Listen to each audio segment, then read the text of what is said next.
Hello, I'm Isaac Hayes III, founder and CEO of Fanbase, and I'm here with a very important message. We are at a turning point in the Black community where we must have equity in the apps we use that scale to billions of dollars. But this time, we own the infrastructure, we own the culture, and we shape the future. And Fanbase is the future. Fanbase combines the free functionality of Instagram, TikTok, and YouTube into an all-in-one platform built for the evolution of social media and monetization.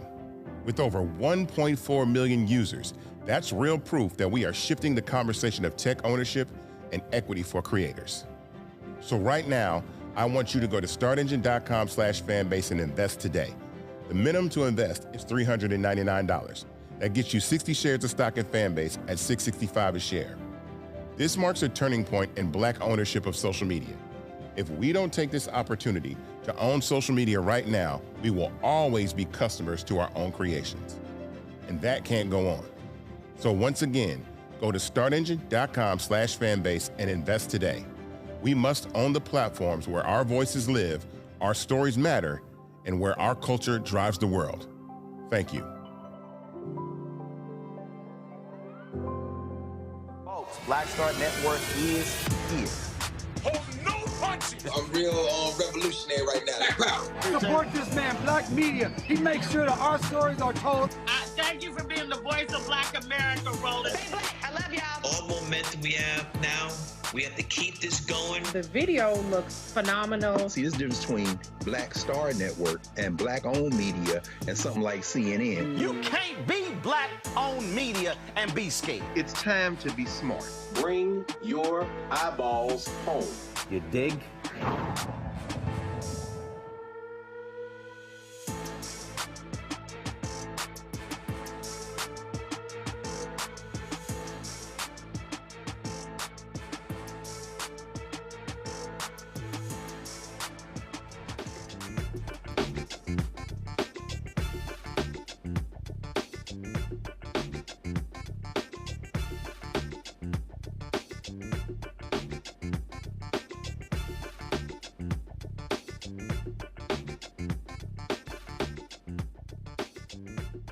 Folks, today's Thursday, October 16th, 2025. Coming up on Roland Martin Unfiltered.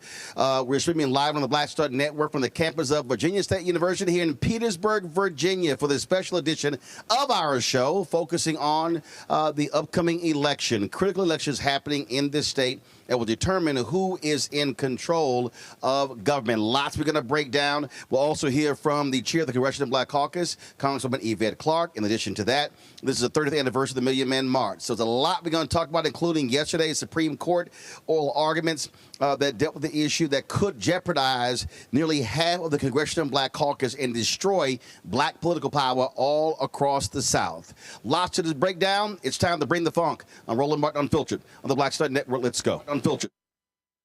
He's got it. Whatever the miss, he's on it. Whatever it is, he's got the scoop, the fact, the find. And when it breaks, he's right on time and it's rolling. Best believe he's knowing. Putting it down from sports to news to politics. With entertainment just for kicks, he's rolling. It's on go, roll, roll, y'all. It's Roland Martin, rolling with Roland now. He's funky, he's fresh, he's real, the best, you know he's Roland Martin now.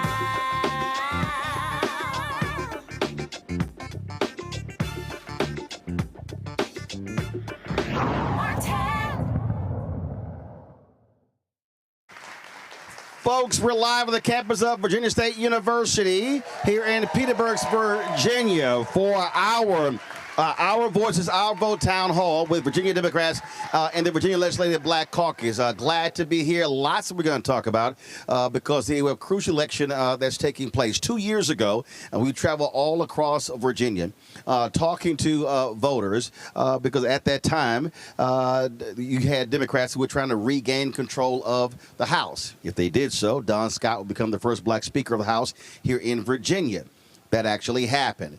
So now, 2 years later, they're trying to hold on to that power, and there's some crucial issues that are at play. One of those issues deals with restoring the voting rights, passing in the legislature to put it as a constitutional amendment to change the Constitution. That's a huge, huge issue we're going to get into tonight. So there's a lot we want to get to. We'll be talking to candidates who are running for the House of Delegates. We'll also be talking with university president, and of course, and I mentioned earlier, Don Scott, my alpha brother, university president, my alpha brother. Sorry, Wes. I'm sorry, Wes. Everybody ain't able, Wes Bellamy. So we're going to get to all of that. But first, let's go to our panel right here. I want to introduce them right now. Wes Bellamy, he is political science chair here at Virginia State University. Janelle Sinclair is the chair of the Petersburg Democratic Committee. And Arnold Westbrook is a Petersburg City Councilman. All right, y'all give it up.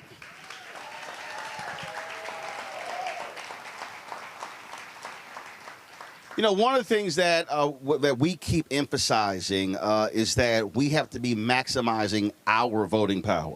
And what we have seen is when we do that, 2008, for the first time in history, Wes, African Americans, percentage-wise, outvoted white Americans.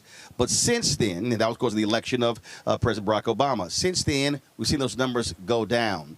We're seeing the results of that, what happens when we don't vote our numbers. You've had some elections in this state that if we turned out at 75% of our capacity, we sweep elections. And so let's talk about that. What needs to happen for us to really lock and load to get people to understand that we cannot leave our power at home untapped and unused?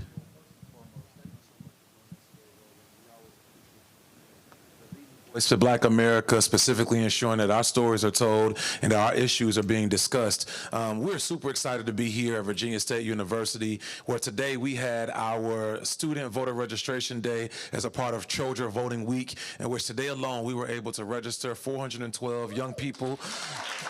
Super excited about that.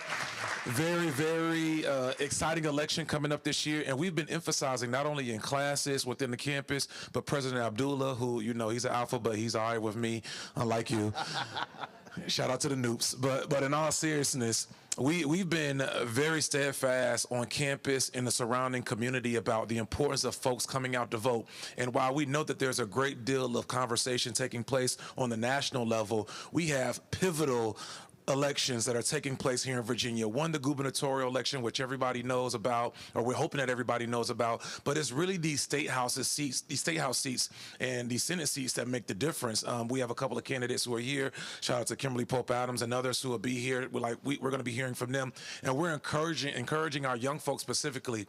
It's one thing to complain about what's happening at 1600 Pennsylvania Avenue. It's another thing for us to get out and do something, and we cannot allow our voices to be taken for granted. We can't allow for our votes to be acted as if they don't matter. And if we don't put the energy and time into going out and making sure that we vote, we can't complain about what nobody else does. It starts with us. Nobody else is going to come and do this for us. Nobody's going to save us. There's nobody coming down out of the sky to come and make sure that we get everything we need. We have to take care of ourselves, and that starts with voting. Janelle, I guarantee you somebody here is 412. And they say, okay, it's 412. Well, let's go back to Sherry Beasley. When she ran for Chief Justice of the North Carolina Supreme Court, had she won, Democrats would have had a 6-1 control of the state Supreme Court. When they controlled the court, they ruled against racial gerrymandering, political gerrymandering. They stopped a lot of the actions of the Republican legislature. She runs, she loses by 401 votes. Mm-hmm. You had more than 100,000 black folks alone in North Carolina who did not vote. Mm-hmm. What happens? It goes from Democrat potentially 6-1 down to 4-3. Well, then they lose again. Now it's Republican 5-2. Mm-hmm. What happens? Political gerrymandering being allowed. They're about to gerrymander more seats. Racial gerrymandering, voter ID, all those things. And so folk have to understand every vote does count. And remember, even in this state, when it was a race that was tied, and it was a choice out of picking a name out of a hat that determined who controlled the House because they were tied. So when folks say, well, one vote doesn't matter, we know that's a lie. Mm-hmm. Yes, we do know it's a lie. As Kimberly Pope Adams, 53 votes made a difference in her race. It's 53 people in this room that could have made a difference 2 years ago. Now we have people that are sitting in seats at this moment making pivotal decisions that impact me, but more so our young people, and that will impact your children. If we do not get out and vote, we will not be able to stop them from anything trickling down from the federal level to the state level. We have to have a gap stop at some point to say that no means no, and we're not going to abide by the horrendous policies that they are doing up at the national level. So we have to have someone at our governor level, our lieutenant governor level, especially our attorney general level, but more so our General Assembly, so that they can implement policies that will protect us. Absolutely.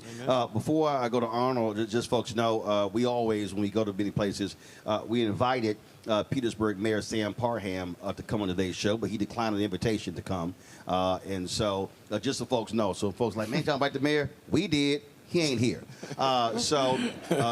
Listen, I'm just stating a fact. Councilman, one of the things that I'm always saying, though, that it's one thing to tell folk they need to vote. It's one thing to say, hey, we need to get you to register. But we have to also really begin connecting the dots. Because let's just be honest, a lot of folk have no clue what the hell y'all do.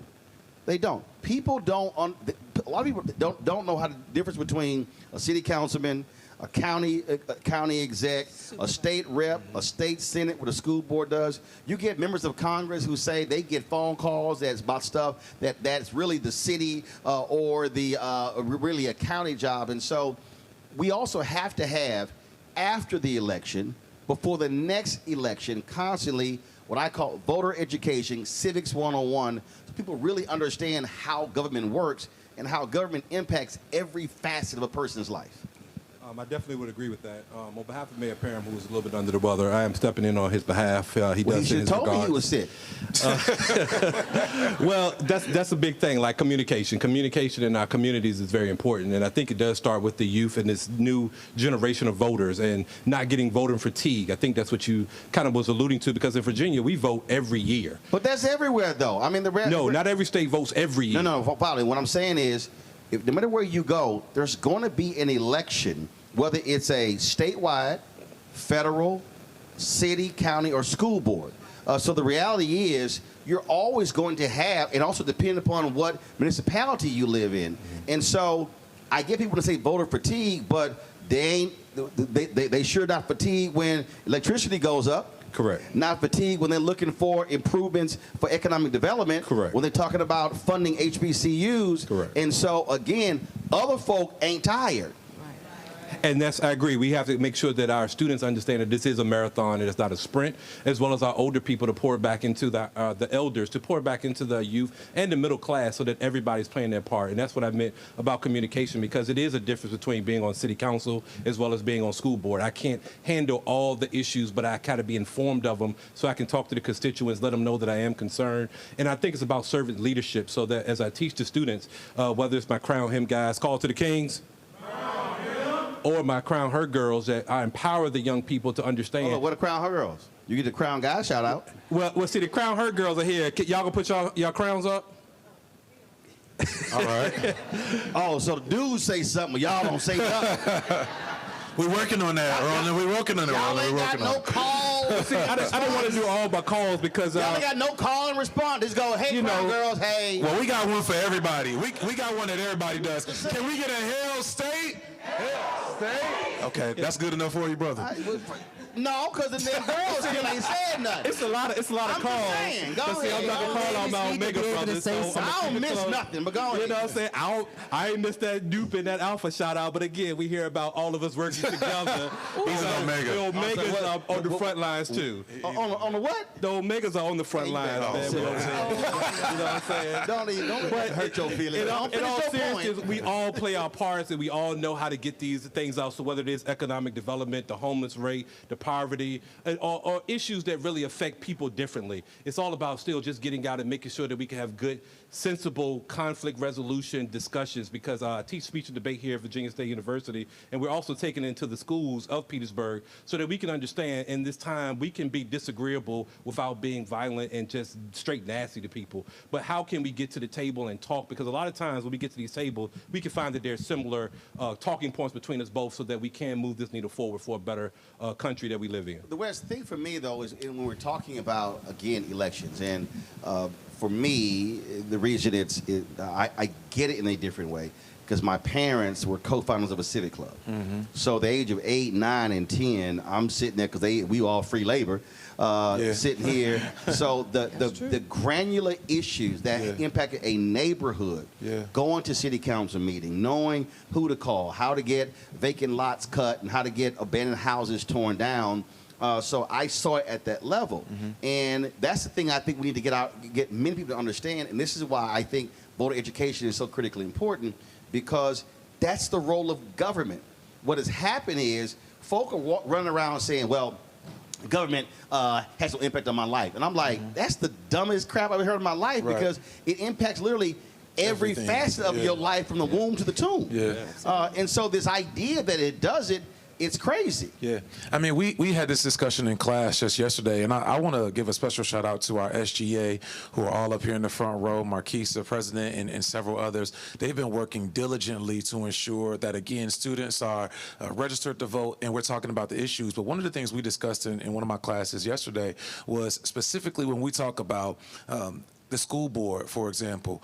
Some people talk about, well, when I was in high school, I didn't learn Black history. I'm not learning it how I'm learning now. And we had a real civic lesson about, okay, well, if the governor appoints the members of the Board of Education, and then the board, which I served on the State Board of Education, and then the State Board of Education members direct the superintendents, who also work in conjunction with the school boards, and they say, well, this is the curriculum in which we want to see pointed out or put out for our communities. And if those curriculums are disadvantageous to Black folk and we're not able to learn what we need to learn, the issues isn't necessarily with the teachers. It's, again, us understanding who we need to put in the seats on the school board, but then also the appointment person. So that's why this gubernatorial election is of the utmost importance. Roland made a very pivotal point. We've seen across Virginia, there have been some cities in which water has been a very serious issue. Well, in many regards, that's a city and municipal issue, with some funding also coming or not coming from the state, but also not coming in from the federal level. We've seen the president currently say that there will be resources withheld from institutions that include HBCUs across the country for his bogus policies, or lack thereof for that matter. If there's never a reason... They're withholding billions from blue states and blue cities.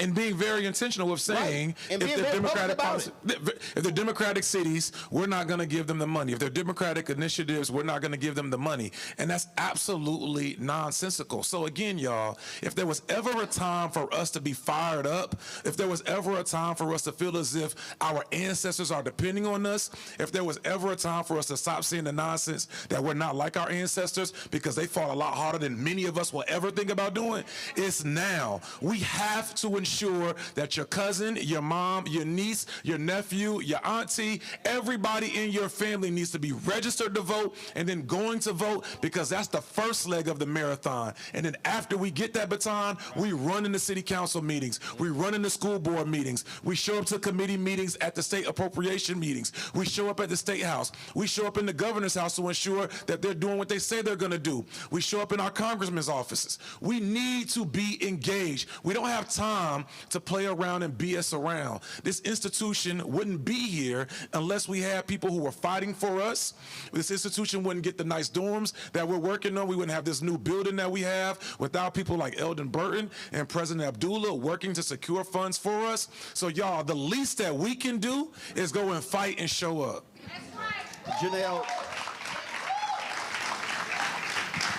Janelle, what Wes just laid out, what I always say is we have to make this personal to each and every single person. That's literally how we have to communicate it.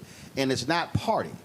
Granted, I know you're on the Democratic committee. What I tell people, this ain't a party thing.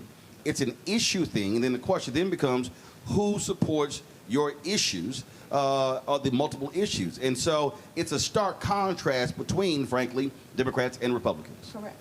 So I'll give you an example. Winston Sears is running for governor. They have her on record that she broke the tie opposing contraceptives. Not abortion, contraceptives, condoms, Plan B, birth control pills, IUDs. Those are all things that you'd use to prevent pregnancy. They already put on the board they don't want you to have an abortion. So why would you oppose anything to keep you from getting to the point of abortion? So these are the things that goes against everything that I believe in as a woman. How can you tell me I can't have those kind of things to protect me? So why would we want to vote for a party that is so opposed to things on our behalf? What about, there's other policies that they have, like they don't want to do EPA. We need EPA, especially in the brown and black communities. Well, first of all, look, one of the things that Trump did, he canceled, you had massive flooding, sewage backing up in the homes, in the yards of black families in Lowndes County. They canceled that. It was a settlement under Biden-Harris. They canceled it, calling it an illegal DEI settlement. You got black folks who are dying in Cancer Alley in Louisiana. The federal government, Trump pulled the federal government out of the lawsuit against those companies. Folks are there dying. Correct. I just had a sister on from Mississippi just the other day. They're battling a chemical company as well. What's happening there? The turbines of Elon Musk in Memphis, that's affecting the air there in Memphis.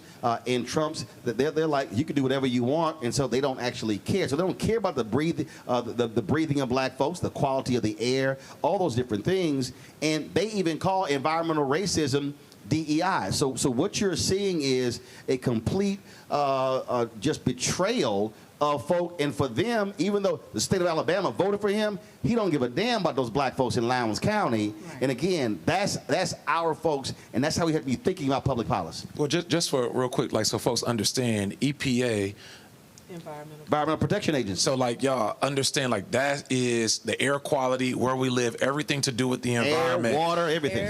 Lowndes County, Alabama, just like a really quick history lesson, like that is arguably the birthplace of the Black Panther Party. Like Huey P. Newton, Bobby Seale, they looked to Stokely Carmichael, who organized in Lowndes County in Alabama to ensure that black folk were registered to vote in 1966, 1967, did phenomenal work there. Well, for the people who don't know, the original Black Panther Party was a political party in Alabama. Correct. Right. And then went out to Oakland. Right. They got their basically what they wanted to do from there. So like, y'all, all of this is tied to us, but this is why it's important again for us to understand our history. Like these things are also just repeating themselves. We've had individuals who serve in the highest seats in certain states say segregation now, segregation forever, and now you see individuals literally taking away provisions to ensure that our folk have access to healthy living. Not that they want a handout, not that they want anything that's going to allow them to be better than someone else, just healthy, equal living. Y'all, we have to pay attention, but also we have to be engaged. We cannot afford to just sit and stand idle. We can't afford to just tweet about it. We can't afford to make a TikTok about it. We can't afford to just talk about this on Instagram. This requires action. Like all of this, everything in which we're talking about requires all hands on deck. And you vote at the ballot, but you use your feet and your hands to put in the work. Hey, Arnold, and let me jump in real quickly. Go ahead. Real quickly with that, it's not only about knowing the past, but also about knowing the future. So if you talk about the EPA and the water, one of the biggest things on a lot of people's agenda is data centers and how data centers will be affecting the water usage as well as the quality of living. And we see that. Hold on. So we say, for folks who don't know, we talk about these data centers. Everybody's talking about AI, but those data centers require a massive amount of water, electricity, and energy. But see, the thing about it was, as I see it, we're trying to get them here in Petersburg because it would greatly help our tax base in lowering versus Loudoun County, who's one of the richest counties in Virginia, that's oversaturated with them. They never needed them. So when they get that pushback, the rich people didn't want them near them, but they'll put it in our neighborhoods, and it has to be in certain locations, but the AI generation is not going to stop. Yeah, well, no, it's not going to stop, but on that particular point, though, you've got to have environmental standards because there are towns in Louisiana and Texas where right now they are freaking out because of the massive water usage. Correct. So the data centers are drawing so much water in one place in Texas is causing rationing all across these towns. So it's one thing to say it's going to impact the property base, but then what then happens? You don't have enough water. Exactly. So what's the balance? Well, to me, the balance is it right for the people? And this is where the people come out. I don't want to make a vote for 34,000 people without understanding what does the will of the people want. And this is why I'm going out door to door and I talk to people. And that this is just one major issue of the future. But it's also Petersburg, Virginia has ranked number 10. For 10 years straight, the unhealthiest place in the state of Virginia. And to me, that's a problem of why is it that we can't get these things moving ahead? And it's because I think more people are depending on that person to come out of the sky to save us instead of we come into those city council meetings, we go and talking to the legislator so that we can change the homeless rate, the poverty rate, help out with social services, all these things, as well as education, because our education system is suffering. But again, it's only suffering because we have to be more involved. Janelle, final comment. Yes, I would say with the data centers coming to Petersburg, it's more important to have the EPA to be solid, not withdrawn, because if that does come, what's going to protect the people? Listen, you can forget the federal EPA. Right. No. What that means is you're going to have a strong state environmental protection agency. So that is why it's important that we vote the right people in as our governor, Abigail Spanberger, our lieutenant governor, Hashmi, I don't want to mess up her first name, and our Attorney General, Jay Jones. And yes, I did say Jay Jones.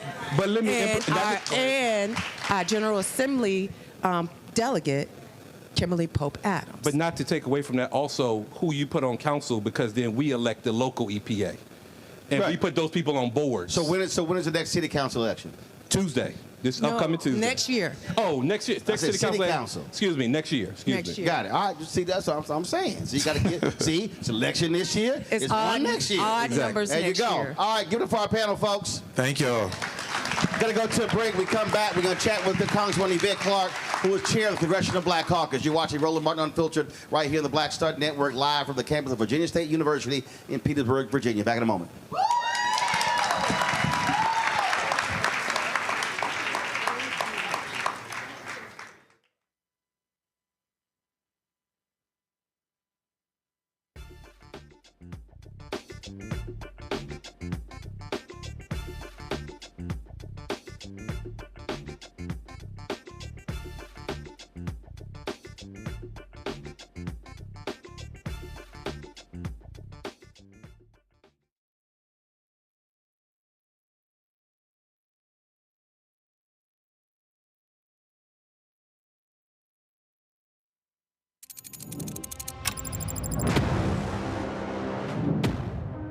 Afrotech, it's a lot of beauty, a lot of brilliance, a lot of intellect, a lot of innovation.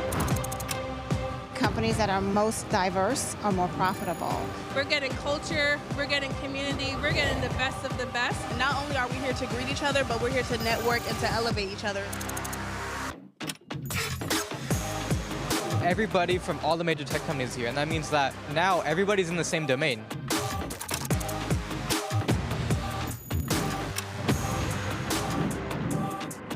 This is the premier event every year. This is really where we could take off. You can go fast by yourself, but we go farther together. This is where you're supposed to be.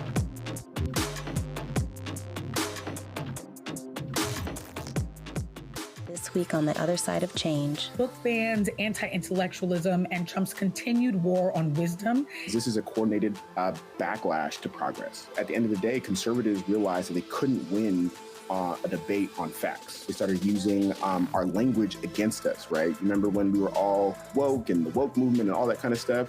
Now everything is anti-woke, right? When we were talking about including diversity, equity, inclusion, in higher education, now it's anti-DEI. All this are efforts to suppress the truth because truth empowers people. You're watching The Other Side of Change, only on the Black Star Network.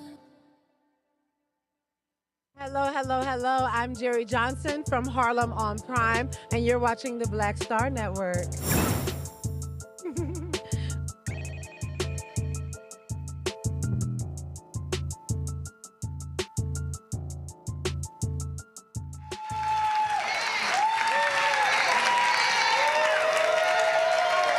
right, folks, we're live here at Virginia State University in Petersburg, Florida. Glad to be here, focusing on, of course, the election in just a couple of weeks. But while this is happening, of course, the federal government shutdown continues, and we're still seeing the impact of health care. That's the dominant issue that we're seeing, as causing Democrats to say they're not going to cooperate with Republicans until this is addressed. Joining us right now is the chair of the Congressional Black Congressional Black Caucus, Congresswoman Yvette Clarke. Congresswoman, how you doing? Congresswoman Yvette Clarke. Congresswoman, how you doing? Congresswoman Yvette Clarke. It's great to be with you and your audience. Interview here, but I can't hear. All right, come on. Can you hear me now?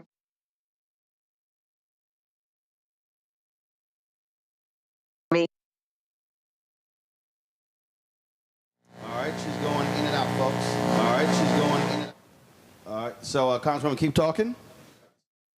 Can you hear me now, Roland? All right, I can hear you now. I can hear you now. So first off, again, we are entering, we're now heading towards a third week.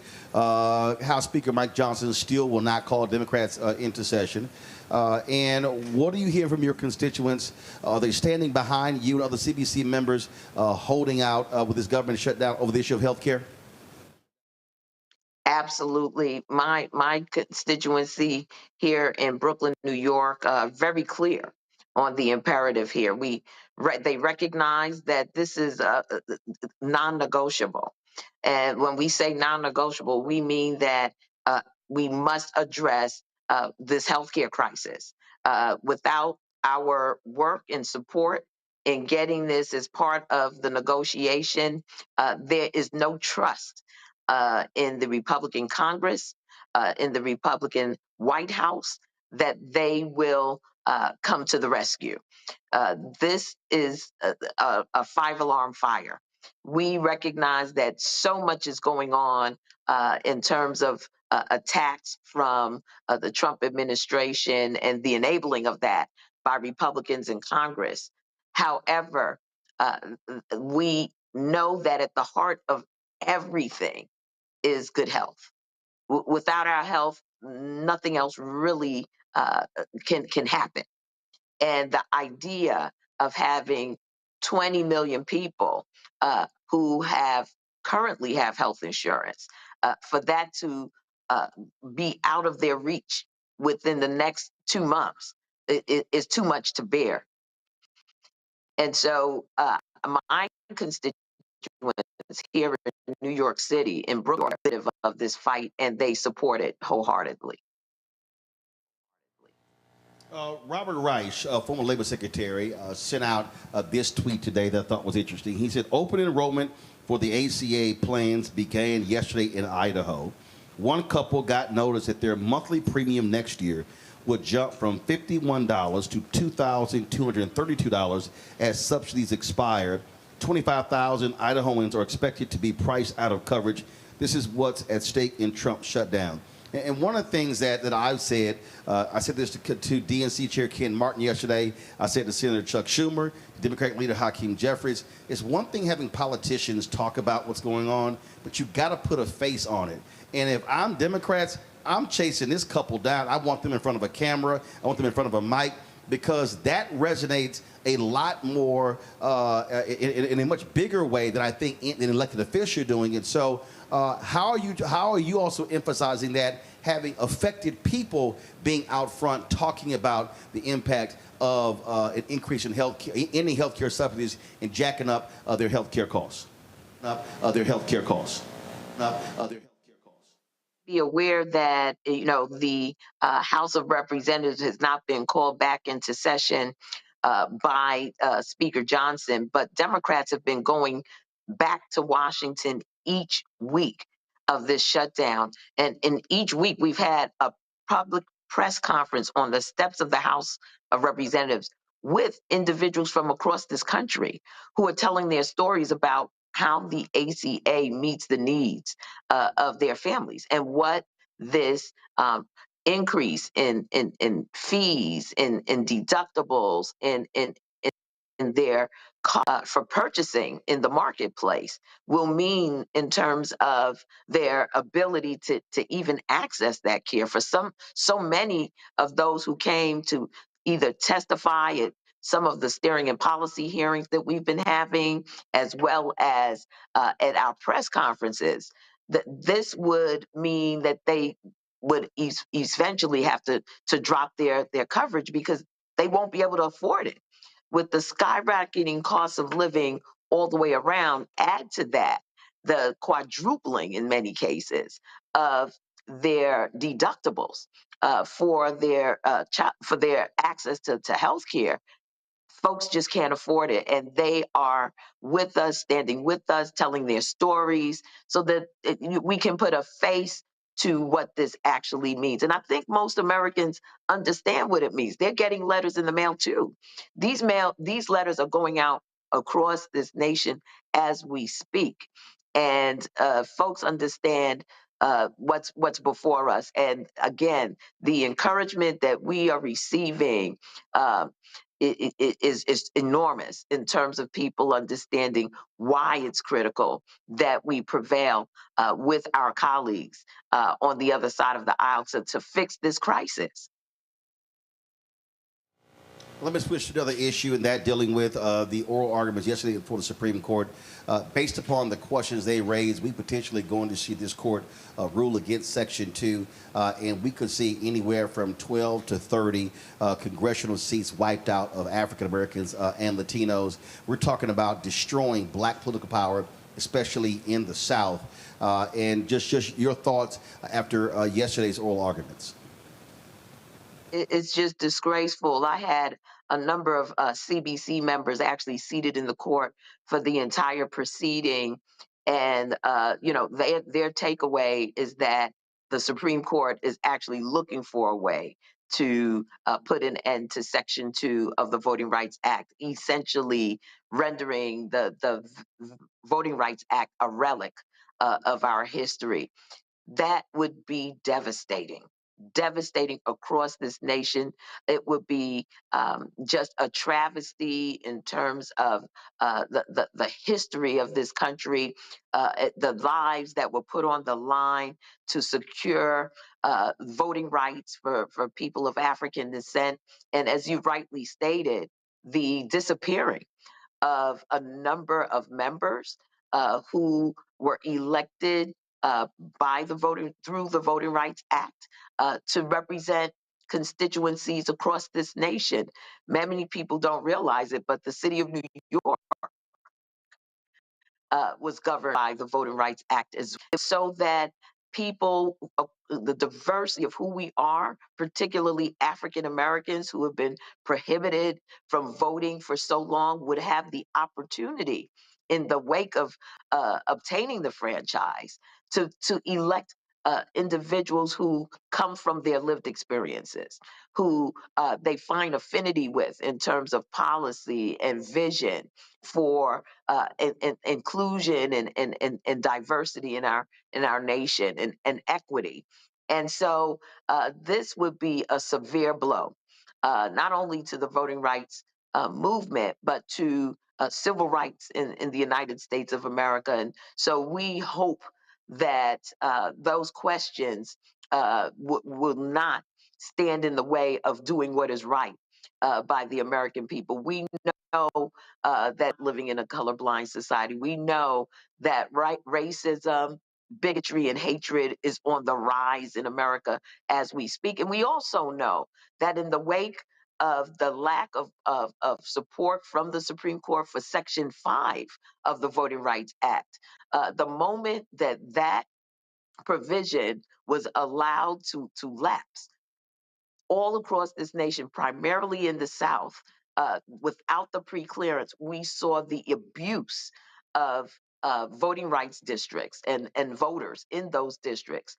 by the powers that be that had never really appreciated the Voting Rights Act take action against communities of color. And so, we have got to raise our voices. We have got to make sure we're educated and informed about what is going down. This one decision Louisiana versus Calais will upend the Voting Rights Act as we know it.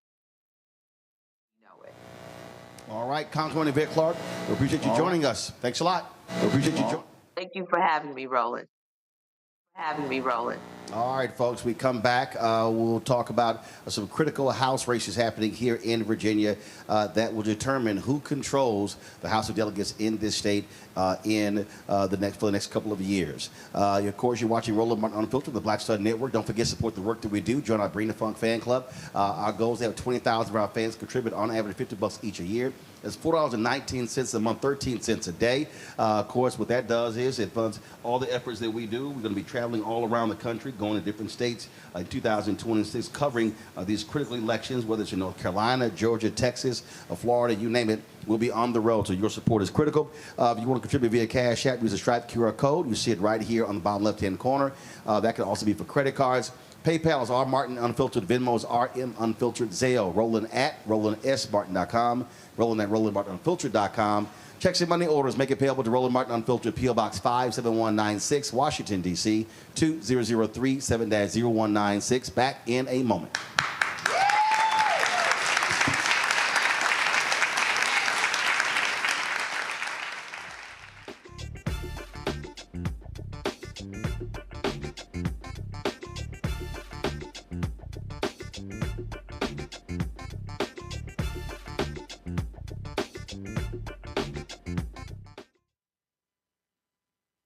If in this country right now, you have people get up in the morning and the only thing they can think about is how many people they can hurt, and they got the power, that's the time for mourning. For better or worse, what makes America special, it's that legal system that's supposed to protect minorities from the tyranny of the majority.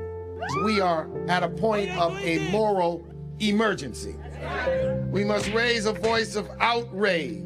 We must raise a voice of compassion. And we must raise a voice of unity. We are not in a crisis of party versus party. We are in a crisis of civilization, a human rights crisis, and a crisis of democracy itself.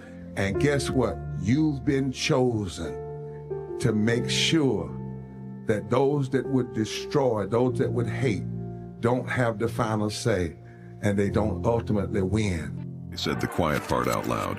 Black votes are a threat, so they erased them. After the Supreme Court gutted the Voting Rights Act in 2013, Republican legislatures moved fast. New voter ID laws, polling place shutdowns, purges of black voters from the rolls. Trump's Justice Department didn't stop it, they joined in. In 2018, his DOJ backed Ohio's voter purge system, a scheme that disproportionately erased black voters. Their goal, erase black votes and political power. Yeah, that happened. These are the kinds of stories that we cover every day on Roland Martin Unfiltered. Subscribe on YouTube and download the Black Star Network app. Support fact-based independent journalism that centers African Americans and the issues that matter to our community.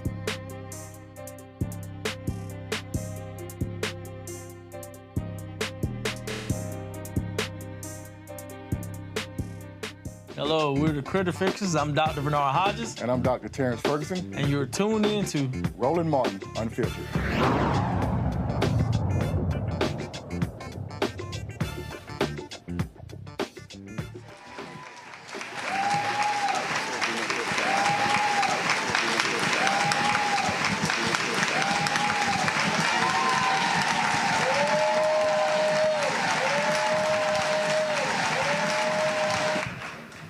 Folks, 2 years ago, we traveled around this state. My next guest was running for the House of Delegates, lost by 53 votes. Is that what it was? And so now she is running again. Put your hands together for Kimberly Pope Adams.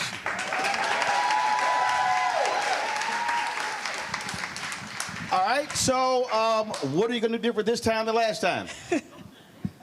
Get 54 more votes. So how are you going to do that? After last time, what assessment did you do looking at your campaign, and what assessment did you do to look at why you lost. What did you do? Yes. Well, first I want to thank you for having me. Thank you for being here 2 years ago. And I will say this, I don't say that I lost, I say that I fell short because I learned so much.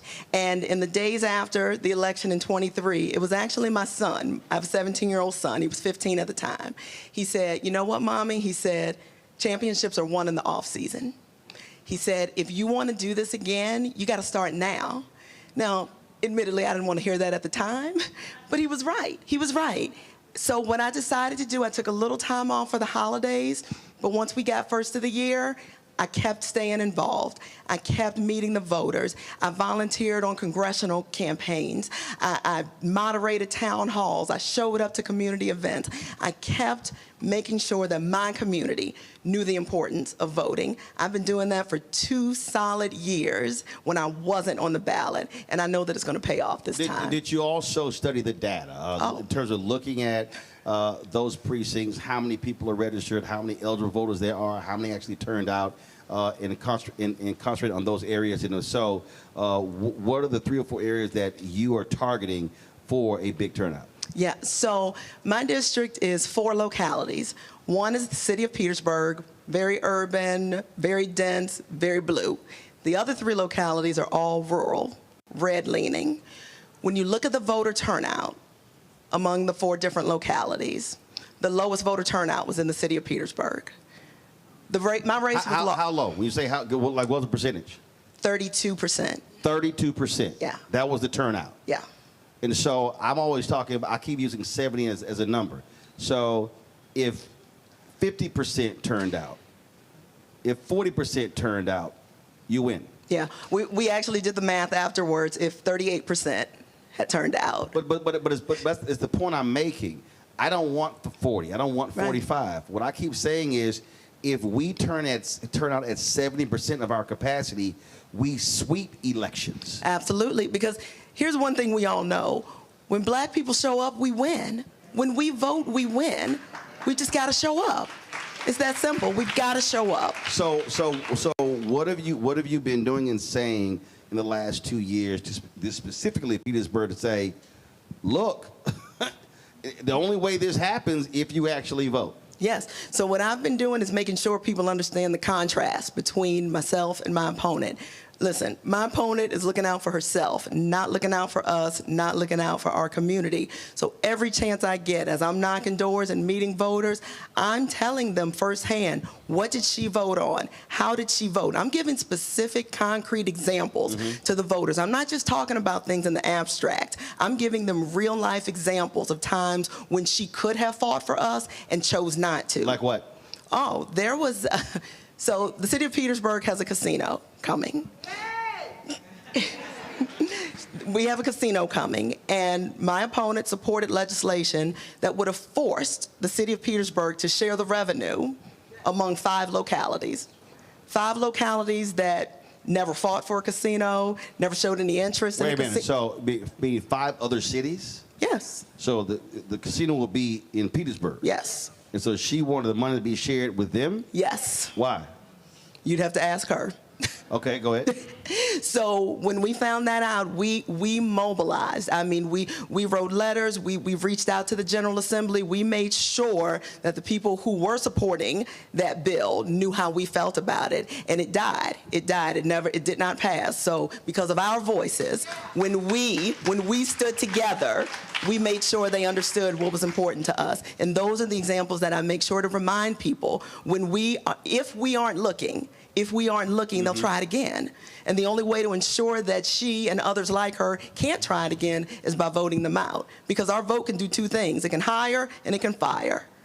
So running against someone is one thing, running for is another. What are your priorities if elected? Yes, so as I said, I'm a mother. My son's a senior in high school, public high school.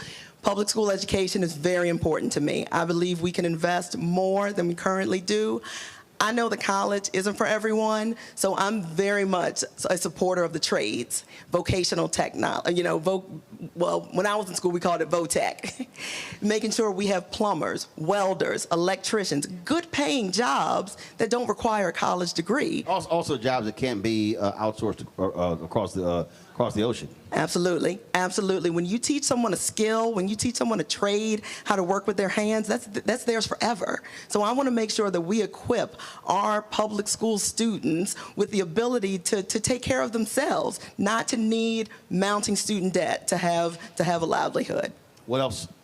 Oh, well, in Virginia there are 3 constitutional amendments that are coming back around. The General Assembly's voted on them once, and they passed. However, in Virginia, you have to vote on them a second time before it even makes it to the voter. And those 3 are?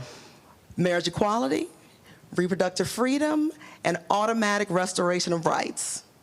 Right now, Virginia is the only state in the United States where you do not get your rights restored upon paying your debt to society. You have to ask the governor specifically and hope that the governor grants you back your rights. But also, folks who don't know, that is a law that dates back to the early 1900s and was a racist law. It had absolute racist intent.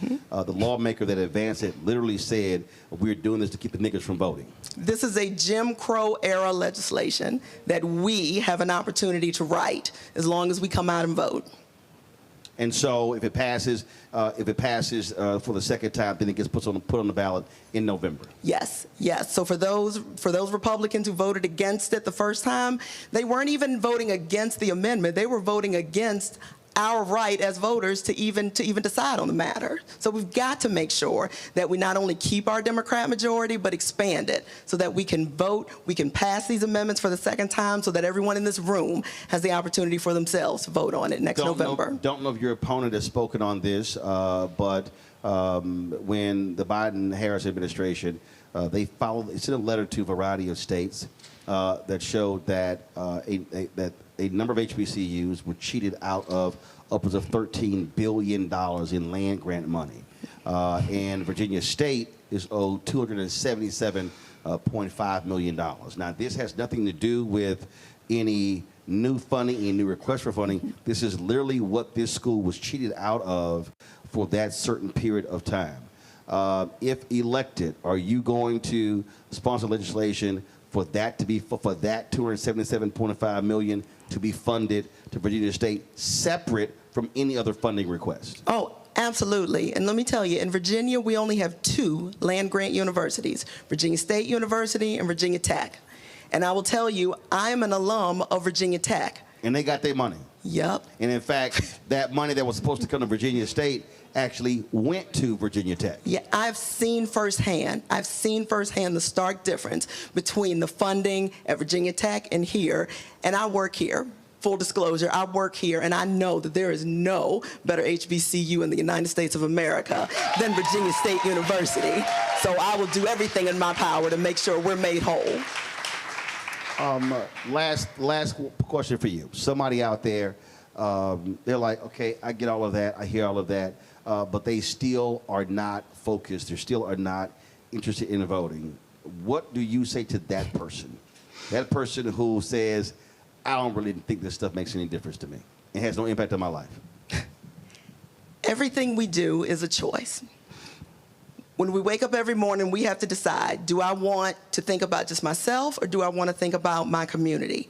Your vote is an opportunity to do both. You are doing something for yourself, and you are also doing something for everyone else around you. I can't stress enough how your vote is not just one. When we collectively decide what we're going to do, then anything is possible. And I need people to understand that this is not just about today. This is about next week, next year, next decade. Because if we don't elect the right people, the policies they put in place today are going to impact us for a generation. So we have to think about, what do you want today? What do you want tomorrow? What do you want 10 years from now? All right, folks, it's the 82nd House District. Put your hands together for Kimberly Pope Adams. I appreciate it. Gotta go to a quick break. I'll be right back right here. Roland Martin Unfiltered on the Black Star Network, live at Virginia State University. Back in a moment.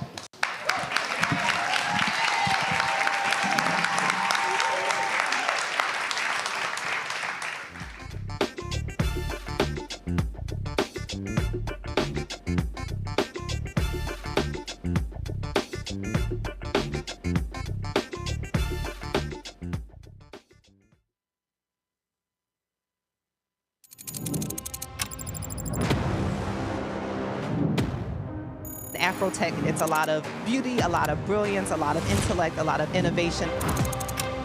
Companies that are most diverse are more profitable. We're getting culture, we're getting community, we're getting the best of the best. And not only are we here to greet each other, but we're here to network and to elevate each other. Everybody from all the major tech companies here, and that means that now everybody's in the same domain.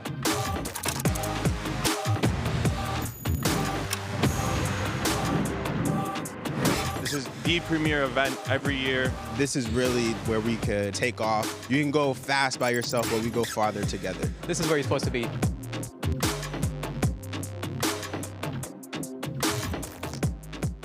If in this country right now, you have people get up in the morning and the only thing they can think about is how many people they can hurt, and they got the power, that's the time for mourning.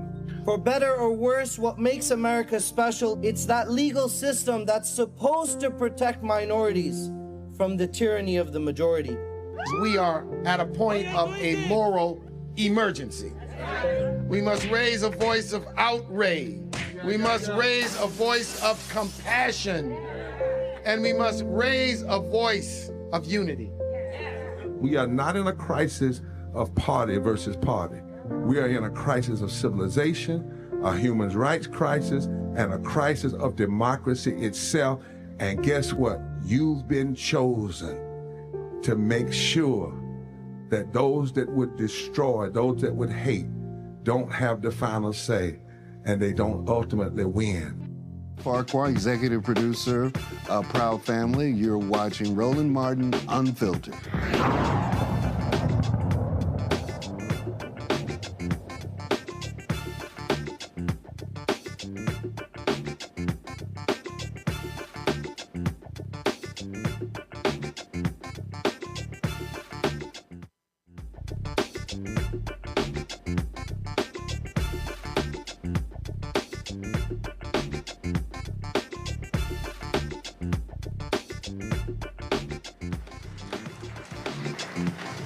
Folks, welcome back to Virginia State University. I am glad to be back here. 9 years ago, I gave the commencement address here at the Virginia State, and we had a great time there. So let's welcome our next guest, the president of this university, my alpha brother. Put y'all hands together. Y'all know him well, Dr. Makola Abdullah. This is So we're talking about our voices, our vote, and this is the thing people understand. This is a state school. This is taxpayer money. That's right. So black folks have been spending money, have been paying taxes, sales tax, property tax, vehicle tax, all of this, and we expect our institutions to be as well funded as the University of Virginia, Virginia Tech, and others. That's right. That's right. And I think the key is, you talked about it earlier. You talked about what a difference 400 students makes. We're about almost 6,000 students now, about 5,800 students. If you count faculty and staff, then you're almost close to 7,000. If the people at Virginia State University vote in local elections, whether it's Petersburg or Chesterfield County, they can swing every election in our local area. And regardless of who they vote for, the issue becomes them. And if the issue becomes them, then the issue becomes Virginia State University. So we're not red or blue, we're orange and blue, Virginia State, and we're voting on the issue of VSU. And the thing is, in many of these places, let's just be honest, they're scared of HBCUs. You take North Carolina. The Republicans there literally split North Carolina A&T into 2 congressional districts, which is insane. I mean, I don't know how you split a college campus, because they did not want, just what you described, they did not want a mass turnout of HBCU students determining who the member of Congress is. in Prairie View, Waller County. And they have been fighting Prairie View students for the longest because if Prairie View students voted, their numbers, they could control the entire county commissioner's court. Look, our institution was built on that kind of political activism. You just had Kimberly Pope Adams here. She works at Virginia State University, but her seat was formerly held by the founder of Virginia State University, Alfred W. Harris. The first black congressman in the Commonwealth of Virginia held Jennifer McClellan's seat, John Mercer Langston. He was the president of Virginia State University. And so voting, activism has always been important at VSU, and that's why I'm so proud of whether it's Arnold Westbrook or Wes Bellamy, even though they're not members of Alpha Phi Alpha Fraternity Incorporated. Everybody couldn't get in. Everybody couldn't get in. But well, I mean, it's true. No, I'm sorry. I'm sorry. But for us to not just have a dream, but to have a plan, a strategic plan, right, to make sure that we register our students and not for a presidential election. Many times as universities, we get excited and we get motivated around presidential elections, but to do it for local elections, I think is very important. And speaking of that, it was unfortunate that the twice impeached criminal convicted felon in chief would not do his second debate that was supposed to be. I was on your show talking about the debate that was supposed to happen here at Virginia State in this facility. The first presidential debate hosted by Historically Black College. It didn't happen. But again, all of that and all of this is to continue to motivate young people to vote.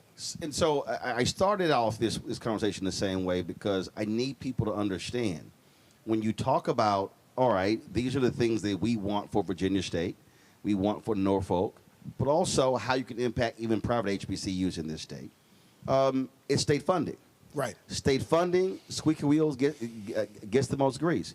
And so what folk have to understand that when the election is over, I keep saying that's the end of one process, the beginning of another. The reality is you just can't be, you and your administration and a few alumni can't be the only ones showing up in Richmond. You've got to have people in this city, alumni, others, not just on one day, but consistently pounding the door saying, y'all had better make sure that when you taking care of University of Virginia and Virginia Tech, you better be taking care of Virginia State as well as Norfolk. And our folk got to realize that you need that level of support. That's right. And you being here as an adjunct professor here at Virginia State University tonight, and having your guests who have sat in front here and talked to the students so they could see who the candidates are. And so after they win or lose or win, that we can continue to hold them accountable to make sure that financial aid is on the docket, that more capital funds are on the docket, so these students have the buildings that they need to be educated. All of those things are critically important. And so, again, that work is being done now, and we thank you for it. So. Look, we talk about, and again, I think a lot of people don't just really don't realize. Look, it was very easy for me to be able to log on to your wireless guest account. But there are 80% of HBCUs in America are Wi-Fi deserts. Yeah. I mean, we talk about food deserts. So we're talking about a lot of universities, especially private HBCUs. You've got buildings that some campus. I think when I was talking to the former president of Fisk, they were building their first new campus since the Eisenhower administration. Yeah. That was 1960. I think one of the critical things is that we continue to support each other. There's really no difference between a public and a private HBCU. We compete with Norfolk State and Virginia Union and sometimes Hampton on Saturdays for football or maybe for basketball. But every other day of the week, we're the same institution. And we have to lobby together. We have to move together because we serve the same mission to educate our kids. But it goes beyond just black students. Look, 20% of HBCUs have non-black student population. We saw with the lawsuit in Maryland how the HBCUs were getting creative with majors that were attracting non-black students. And then what did the state do? They allowed these PWIs to have duplicate programming. And so they said, well, look, if I got a choice between going to Morgan State and going to University of Maryland, I'm going to go to the University of Maryland. And they had that lawsuit. And sure, you had the settlement, but it should have been a $2 billion settlement as opposed to the actual settlement that was signed. I don't think a lot of folk really understand how, from the day HBCUs were founded, they were underfunded from day one. That's correct. That's correct. We are the fourth oldest public institution in the Commonwealth of Virginia. UVA, Virginia Tech, and VMI. But if you look at our campus and our campus facilities, we've got buildings 100 years older than some of the other institutions in the Commonwealth.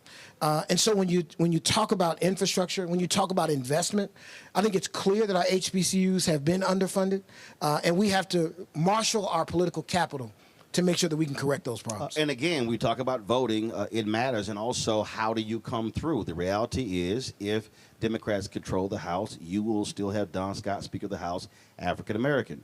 The person controlling the money, Democrats control the Senate, that's Louise Lucas. If Spanberger beats Lieutenant Governor, you're talking about Democratic governor, and guess what? It's called return on investment.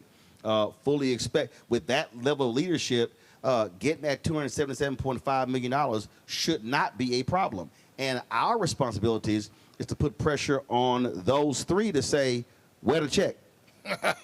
Well, look, it's important for me to say, Mr. Martin, that whether they're Democrats or Republicans that win, that we have to make sure that HBCUs are on the table all the time. We have had, now having said that, we've had incredible support. Don Scott, the Speaker of the House, and the House of Delegates have been wonderful. Louise Lucas, the President Pro Tem of the Senate, and the Senate have been wonderful supporting Virginia State University. The Governor has supported Virginia State University. And so we believe in all of those who support Virginia State University and the education of our young people. But I want more. Because it ain't like being greedy. It's well deserved. A good friend of mine said, we want our unfair share. We want more. And more importantly, not that we want more, they deserve more. That's right. Right? Our students deserve more. We are seeing massive changes on the federal level, Department of Education, cuts left and right. We're seeing attacks on universities, literally being extorted to sign pledges. We just saw another university, another Ivy League school, tell the Trump administration, no, we're not signing that deal. How have you had to navigate the crazy terrain that we now see coming out of Washington, D.C.? Sir, as a university president, and I would say this across the board for all of my colleagues, we've always had to advocate, whether it's at the State House or in D.C. Sometimes we work with friends, people who love our HBCUs, and sometimes we work with people that don't love our HBCUs. But our jobs are to make sure that we can gather as much of the resources that we can so that our kids can go to school. That's critical. When you see slashing Pell Grants, things along those lines, same thing. It's one of those things that people don't understand, that sure, when you hear Republicans in Congress say, how we need to cut these things out, people not understanding the cost of education has exploded in the last 30 years. You can't, when I hear these idiots on Fox News talk about when they were in college, I'm like, fool, the credit hour when you were in college isn't even remotely the same as it is today. That's right. And so you can't act like, just go get a job at a fast food restaurant, that's gonna pay your credit. That ain't happening. The world has changed. I like to say there's 5 partners who help us educate young people. There's the young people and their families themselves. There's the university in terms of trying to keep tuition low. There's the state government. There's the federal government, and there's private philanthropy. The federal government assists in higher education with the Pell Grant and access to loans. And if the Pell Grant doesn't grow with inflation, and it hasn't, then those who said they used to be able to work their way through college and get a Pell Grant, you can't do that now. And if the federal government removes certain access from our students to get loans, then they also won't be able to go to school, to get the capital that they need to go to school. And so it's important that everyone looks at these very important issues, especially our students, and votes towards those issues. Granted, this is a 4-year institution, but one of the things that we are seeing, and you heard Kimberly Pope Adams talk about it, and I actually was discussing this on my TV One show, my God, 15 years ago, when we talk about trades. Yeah. The reality is, and this is hard for some people to do, everybody is not meant to go to a 4-year institution. Oh, for sure. 65% of the jobs in this country actually are trained by community colleges. That's right. But saying you a community college graduate ain't as sexy But it's not. And matter of fact, I remember I was interviewing. Actually, I was a part of a conversation with then Vice President Joe Biden, and he made that particular point. He's like, yeah, you don't hear parents like, oh, my baby finishing from community college, right? Because it's an ego, it's an esteem thing. But the reality is, folks are coming in with massive amounts of debt, not being able to get jobs, and so we flipped the other way when we completely got rid of vocations. And again, I don't care how much money you making. Listen, I ain't dealing with no stopped up toilet. Right. Hey, look. And when the power don't work, I ain't trying to go to get electrocuted. Right. I'm calling somebody. That work. I have no problem with the trades. I firmly agree that every young person and young at heart person, that's what I call old people, everybody doesn't need to go to college. Some people should go to get an associate's degree. There's some who don't need to go to college at all. I don't have a problem with the argument. The only thing I have a problem with is some of those who make the argument, they're making it just for my kids. Right. See, and I don't like that. Well, that actually was one of the reasons actually they went away, because in the 70s, coming out of segregation, you had trades in all these schools. Black students were being pushed to trades. That's right. Pushed away from 4-year. That's right. Parents rebel, and if people want to understand history, that literally was a 30-year fight at Hampton. Look, when General Armstrong founded Hampton, he wanted the children of the children that came out of slavery to be trained in agriculture. The black parents like, oh, hell no. We want sciences, law, whatever. So that was a 30-year battle at Hampton. So we saw that after Jim Crow with trades, and so they got wiped out of schools. But then the problem is they got totally taken out. That's right. And so there was no balance. No. The trades need to exist, and many of our kids need to be in the trades. But I am not going to take that message from someone who doesn't respect or understand or appreciate my kids, who are going to give them that message when they're going to send their own kids to college. Don't tell me that college isn't for them, but it's for yours. Right. Don't tell me that. Right. Absolutely. Absolutely. Last question for you, and that is, we are operating in this athletic NIL world. Sure. You've got a bill that NCAA others are pushing, and then they want HBCUs to get behind the bill, the SCORE Act. And in looking at that, I have some fundamental issues with it. Then I just saw something just earlier today, folks coming out opposing it. And so have you weighed in? Has Virginia State weighed in on this in terms of this NIL bill, trying to get Congress to limit how students get paid? Well, first, before I address that, and since this is the last question, I better say my wife's name, Dr. Akinyela Cobb Abdullah, the First Lady of Virginia State University. You know, she doesn't play any sports, and where's she at? And she's not doing that. No, she's not here. She's at home. Here? But she's watching, though. Yeah, you better give a shout out. She's watching, so I did that. I have weighed in. Look, I don't know all the details of the SCORE Act, but I do know this. I believe that young, particularly football and basketball players, particularly those who are in sports that are predominantly African American, that they deserve to get as much money as they can from what they're doing. Now, if they do that, we're Division II and we're a smaller school. Can we compete with some of the Power 5 conferences for that? No. But that's okay. Heck, I can't compete with them for coaches and some for faculty. I have to compete based on who our institution is. But I don't want anything to slow down our young black men and women from receiving the monies from their actions. I don't want any of that. So I don't know how that rhymes with the SCORE Act. Listen, but I've made my point clear. I agree with 100%. What I do want changes. I don't want these agents getting 20%. Ripping these folks off. I do believe there has to be some parameters there. But one of the points that I've made to folk is that I would literally argue that NIL is creating more annual wealth for black families than any other area. If you just look at, all of a sudden you've got high kids coming out, and it used to be the NFL was so used to, oh, that kid want to get drafted so he can buy mama a house. Mama getting a house as a freshman. So it's changing the game economically. I just want to make sure our brothers are getting financial literacy. they're saving, investing, and not burning that money on cars and jewelry, and understand how that's life-changing money in case you never even make it to the NFL. But yeah, all the folk who want to stop it, I'm like, y'all ain't trying to cut no coach's salary. Exactly. So I agree with you. Financial literacy is important, but let's do nothing to even if they mess it up. They still deserve to have it. I don't want them to mess it up. Oh, yeah. But even if they do, I want them to get all the money they can. Absolutely. President Abdullah, I appreciate it, brother. Thanks a lot. No, man, thanks for coming, brother. Folks, we come back. More candidates running for Virginia House. You're watching Roland Martin Unfiltered right here on the Black Star Network, live at Virginia State University. Back in a moment.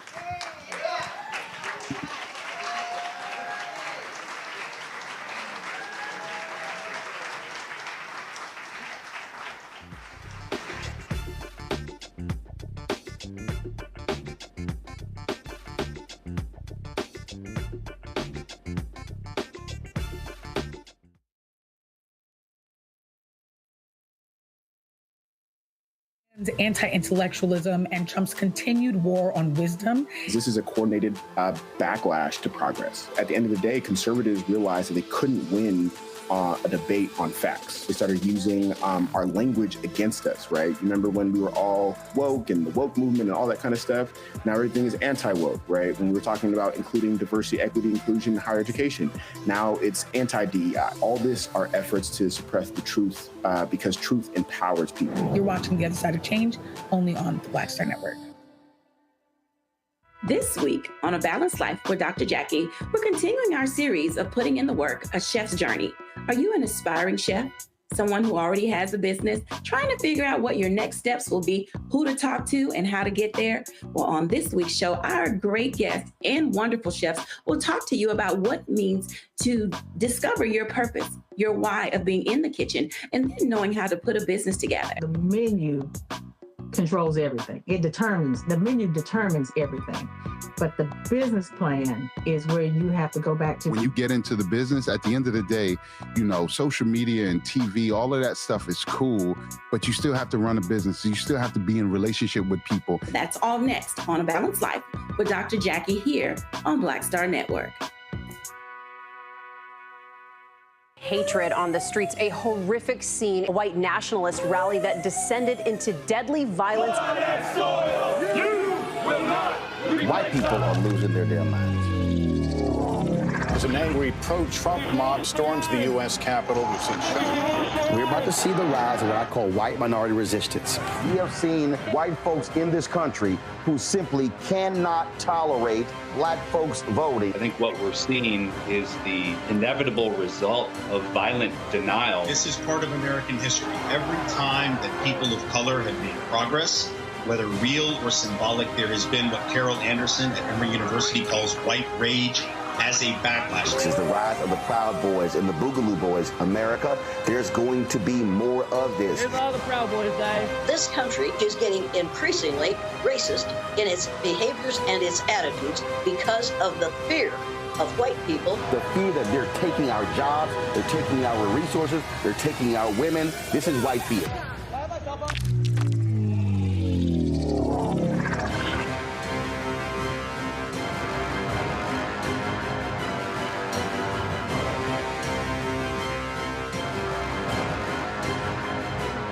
In this country right now, you have people get up in the morning and the only thing they can think about is how many people they can hurt, and they got the power.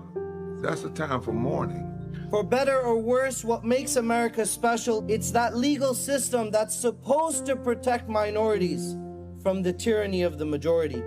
We are at a point of a moral emergency. We must raise a voice of outrage. We must raise a voice of compassion. And we must raise a voice of unity. We are not in a crisis of party versus party. We are in a crisis of civilization, a human rights crisis, and a crisis of democracy itself. And guess what? You've been chosen to make sure that those that would destroy, those that would hate, don't have the final say, and they don't ultimately win. Said the quiet part out loud. Black votes are a threat, so they erased them. After the Supreme Court gutted the Voting Rights Act in 2013, Republican legislatures moved fast. New voter ID laws, polling place shutdowns, purges of black voters from the rolls. Trump's Justice Department didn't stop it, they joined in. In 2018, his DOJ backed Ohio's voter purge system, a scheme that disproportionately erased black voters. Their goal, erase black votes and political power. Yeah, that happened. These are the kinds of stories that we cover every day on Roland Martin Unfiltered. Subscribe on YouTube and download the Black Star Network app. Support fact-based independent journalism that centers African Americans and the issues that matter to our community.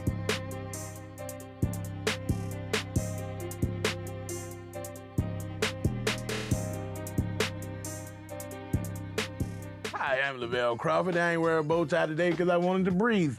And you're watching Roland Martin Unfiltered.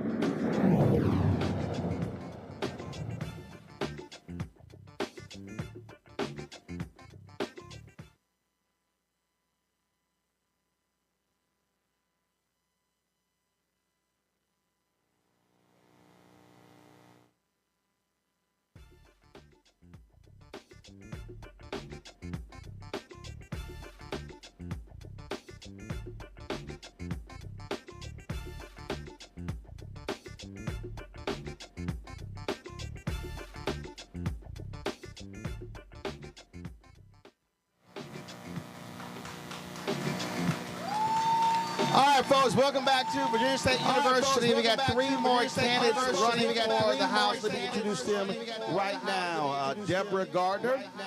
She is running for District 76. Put your hands together for Deborah.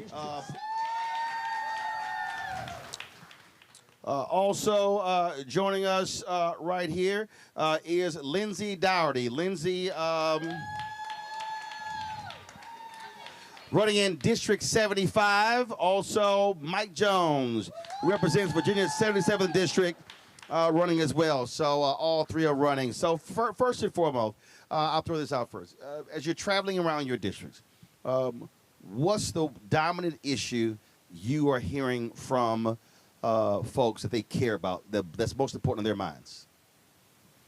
Thank you, Roland, and thank you so much for having me.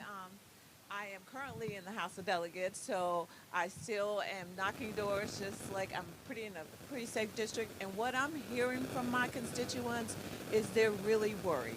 They're really afraid about what's happening in Washington, mostly regarding the economy and health care. And so we are trying to address some of those issues in the House of Delegates. I'm actually on Health and Human Services as one of my committees. I'm also on Finance as a freshman. I'm really proud of that. And so I'm able to hopefully alleviate some of their fears. But in all honesty, we're not like the federal government. We cannot make money. Yes, so one of the biggest things that I'm hearing about just general affordability, a lot of it is around accessibility and affordability of healthcare. It's something that me and my family have faced over the years, and comes up on doors whether they're Democrats, Republicans, or Independents. And so I think that all the things that you mentioned before about it not mattering what side of the aisle folks typically vote on. These are issues that impact our day-to-day life, regardless of what party we previously supported. And so we have to make that decision this year in Virginia on who we feel like is best going to lead us, provide a firewall of protection against what's happening at the federal level, but also building up our communities here in Virginia for the next 2 years. First of all, good evening, Michael Jones. Thanks for having us out. People are tired of the nonsense in D.C. On November 1st, there's roughly 57,000 Chesterfield residents and 36,000 Richmond residents who will not receive their SNAP benefits because of the shutdown. That's not getting enough airtime. We're not talking about that enough. But our families and vulnerable communities are going to be impacted in a major way. The cost of living is not going down, it's rising. And many of the people that we represent, all three of us, and who Lindsay hopes to represent, they're not receiving the assistance from the government, federal and state, that they're going to need. And so we were talking about affordability. When I look at Mamdani running in New York, I mean, he is running a campaign that is speaking directly to people's concerns. You see it in the ads that he's doing, the social media as well. And healthcare is absolutely dominant, but we also are seeing is the issue of housing, affordable housing. We've seen prices of homes explode all across the country over the last several years. And so what specifically do you hope to do, Lindsay, I'll start with you, if elected, to confront the issue of housing cost in your district? Yes, so I'm actually running against an opponent that voted against tax breaks for first-time home buyers. It seems like a no-brainer to me, and that's something that I personally would support when elected. She also voted to raise rents without notice to people, and since she is a landlord, that benefits her directly. And I think that that doesn't serve our community. It doesn't represent what we need at a House of Delegates level, at a state Senate level, and is something that I will directly impact when we flip this seat. One of the things that we did, the city of Richmond actually has a tax incentive program for affordable housing projects. And that's going to be a model that we're going to use at the state level, that any builder that wants to come into a locality and do an affordable housing project, instead of a tax abatement program that basically gentrified the city of Richmond, those dollars are now shifted to putting affordable housing stock out there. And so that's key. That's something that we can do. As well, we have to ensure that the planning process, the planning and review process that a lot of our localities drag their feet on, it's just, it's raising the cost of those projects. When localities reduce the number of units in the name of infrastructure, right? You take a project that has 1,000 units, remove 200, you just increase the cost of that project by 20%. Mm-hmm. And the developer's not going to take that on. So we need to reduce the duplicative processes within a locality. We need to encourage them to get this process through within 9 to 10 months, not 18 months to 2 years. And for me, this year during the General Assembly, affordable housing was one of my issues. I actually put in 3 pieces of legislation, 2 of which actually went to the Housing Commission for study so we could bring them back. They did not die. And one in particular, which is really kind of critical, is that we have localities and we have the state who has surplus property. And that surplus property could be used for affordable housing, but most of the time we did the research and found out that the localities did not know how much surplus property they had. The state did not know how much surplus property they had. So my legislation would have required them to do inventory and to make these properties available at a fair market value to organizations who specifically targeted developing affordable housing. And so it got sent to study. It did not die. But we've got to stop talking about the problem and start doing something. The other piece was to actually form a task force that would bring all of these pieces together, including the one that Delegate Jones talked about how long it takes to get housing through the process. And so that one is actually, they're working on pulling together, and it would have to report within a year and not just be something that you do and put on the shelf. I asked this question earlier. I talked about it with the president as well. So I'm going to ask each one of you to say yes or no. If you return to the delegate, if you are elected and you return as well, will you specifically support the state giving the $277.5 million that's owed to this school that was taken with the money that came from the federal government, the land grant money? Do you support that? Hell yes. Absolutely. I work in a higher education university too, and we need to get these dollars into the communities that need them. And I would too, and my understanding is that they removed their designation as a land grant, and they should restore that as well as give the money back. All right then. Mike, I'll start with you. This one of the issues that specifically is important to our community, black-owned businesses being able to tap into state contracts. What does that look like for black-owned businesses in this state? The reality is, if you look at most of our businesses, the ones that have been able to build and grow, right. The reason Atlanta is what it is because of the airport, because of contracts there, because of contracts with the city. We've not seen that replicated in some other different places. So talk about what you will do to advance that issue if you get to go back. Right. We know we can't do set-asides and namely say, all right, you have to spend X, Y, Z. But some of the things that we can do is begin to look at and focus on. Pull that mic up a little bit higher. Hold our developers accountable, that the procurement processes, whether it's a locality, whether it's a state level, to ensure that they are being equitable in the dollars that they do in Atlanta. All right, if someone couldn't scale up to do the entire airport, okay, do the runway. How do we begin to do some of those things? What Maynard Jackson actually did was he broke. So I cover city government, county government, and the reality is, in order for you to bid on a prime contract, you had to have been a prime before. Well, if you never can become a prime, you can never be on a prime contract. So what he did was he actually broke the contracts up. So versus there being a $100 million contract, he broke it into 4 $25 million contracts or 10 $10 million contracts, so which gave somebody an opportunity to become a prime contractor. And once you become a prime one time, you now can bid on other prime contracts. Exactly. That's a way of doing it. That's not. Or when I covered City Hall in Fort Worth, one of the things they did was give preferential treatment to zip codes or to businesses in the city that are actually headquartered in the city. The last thing that Jackson did also was require banks, where the city put their money in those banks, to provide lines of credit to the businesses getting city contracts. He said, we're going to be paying them, but they can't survive on 6 months. And that's not a race-based policy. That can be for any business that has a state contract or a city contract. There are ways to actually help build capacity to get around those restrictions. And some of the things that we did, after my first session, we held a Banking While Black symposium, and we looked at how African-American businesses were not able to scale up or get the type of lending that white organizations could do. And so we Which is why Bean did get a PPP loan in the first place. Exactly. And so what we did this past session, put in a budget amendment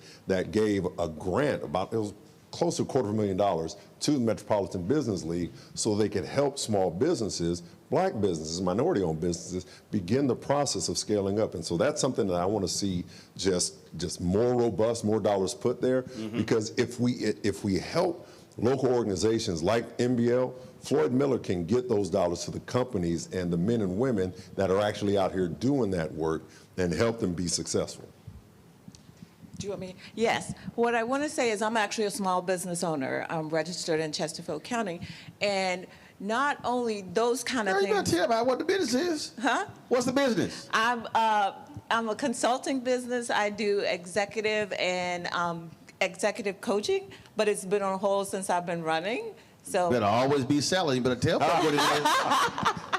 Go ahead. Yes, but along those same lines, we also have to make sure that they're not intentionally cutting them out. A group came to me to bring up possible legislation this session about how they have been kept out of this by having to check certain boxes, that if you've ever had a felon, then you can't bid on this, or if you ever, anybody in your company who has these certain things and you check those boxes, you can't even bid for some of those contracts.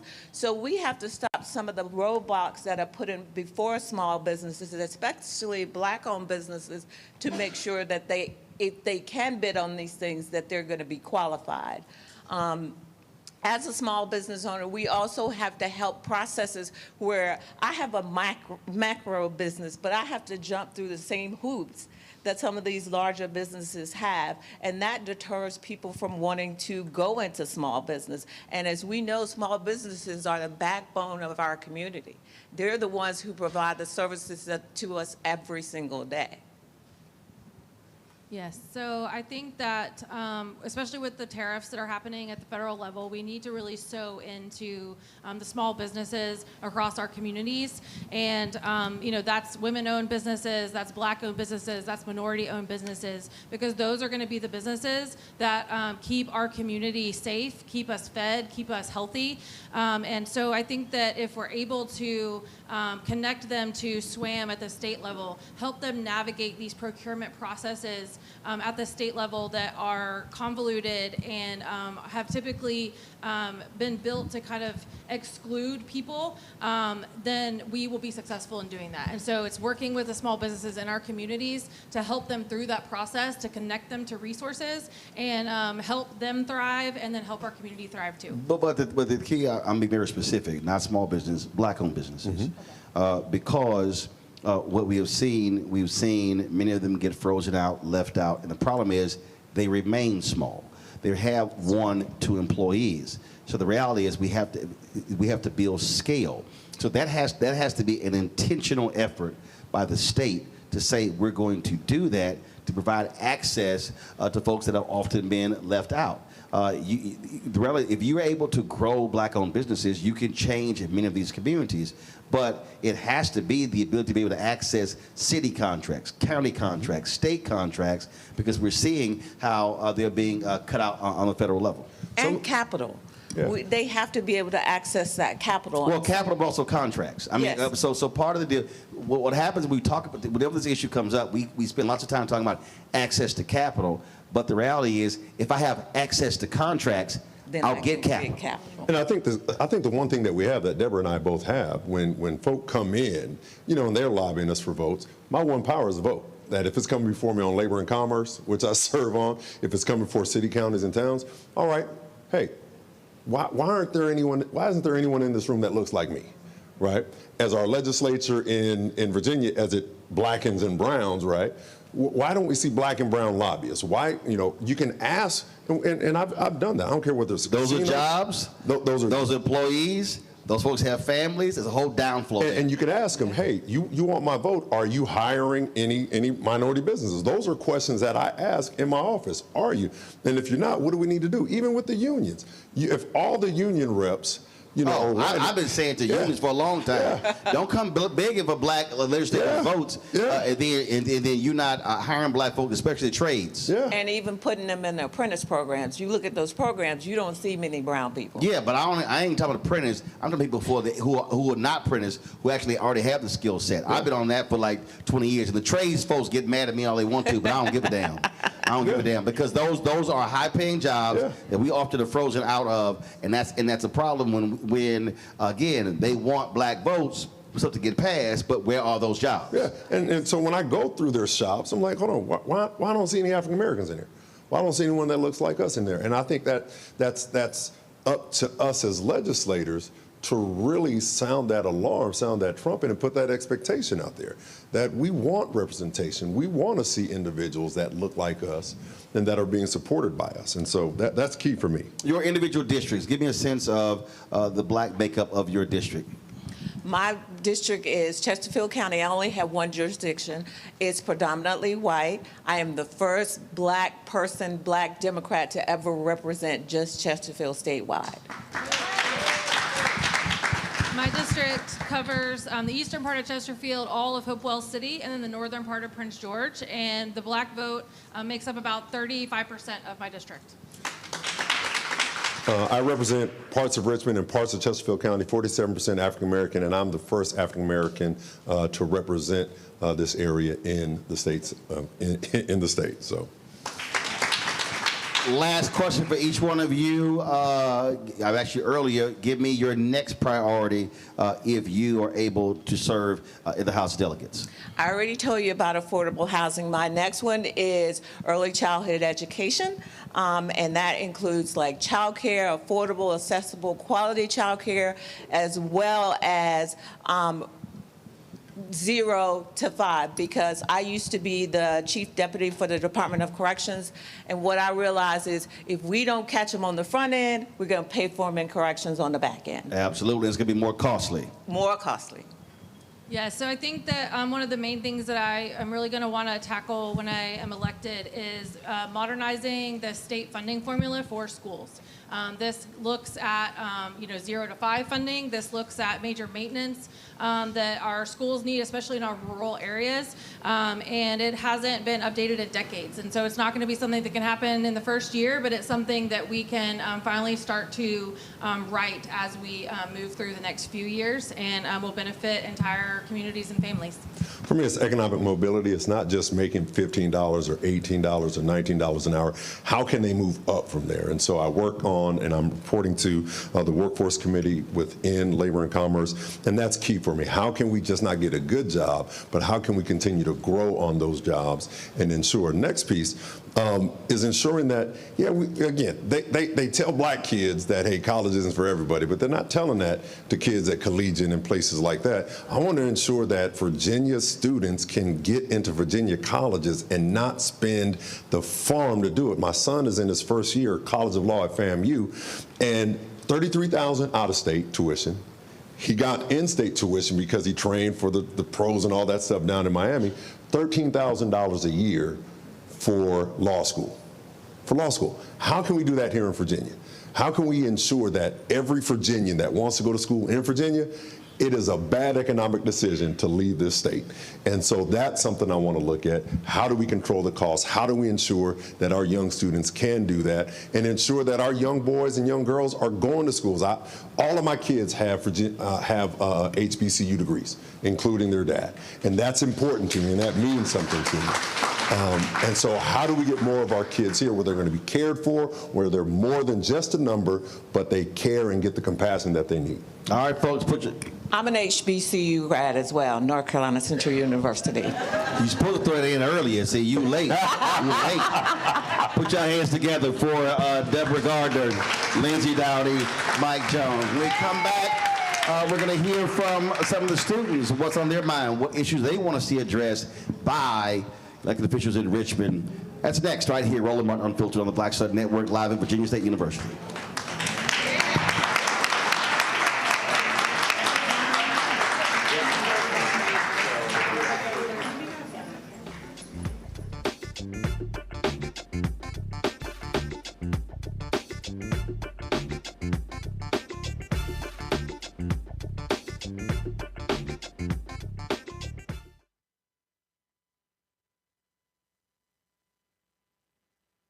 Next on the Black Table with me, Craig Carr. Why the America we live in today is not what the founders intended or what they outlined in the Declaration of Independence and even the Constitution. Professor and author Kermit Roosevelt will join us to talk about his book, The Nation That Never Was. How history was misinterpreted, the intent and realities of America's beginnings, and missed a much better story in the process. So if you have to pick some group to marginalize, I think it should be the people who are against equality. That's next on the Black Table, right here on the Black Star Network. They said the quiet part out loud. Black votes are a threat, so they erased them. After the Supreme Court gutted the Voting Rights Act in 2013, Republican legislatures moved fast. New voter ID laws, polling place shutdowns, purges of black voters from the rolls. Trump's Justice Department didn't stop it, they joined in. In 2018, his DOJ backed Ohio's voter purge system, a scheme that disproportionately erased black voters. Their goal, erase black votes and political power. Yeah, that happened. These are the kinds of stories that we cover every day on Roland Martin Unfiltered. Subscribe on YouTube and download the Black Star Network app. Support fact-based independent journalism that centers African Americans and the issues that matter to our community.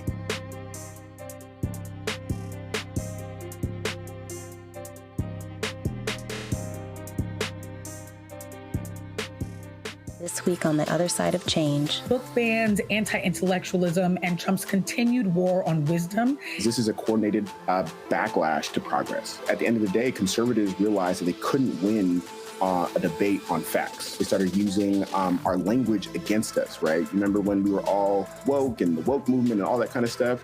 Now everything is anti-woke, right? When we were talking about including diversity, equity, inclusion, and higher education, now it's anti-DEI. All this are efforts to suppress the truth because truth empowers people. You're watching The Other Side of Change only on the Black Star Network. If in this country right now, you have people get up in the morning and the only thing they can think about is how many people they can hurt, and they got the power, that's the time for mourning. For better or worse, what makes America special, it's that legal system that's supposed to protect minorities from the tyranny of the majority. We are at a point of a moral emergency. We must raise a voice of outrage. We must raise a voice of compassion. And we must raise a voice of unity.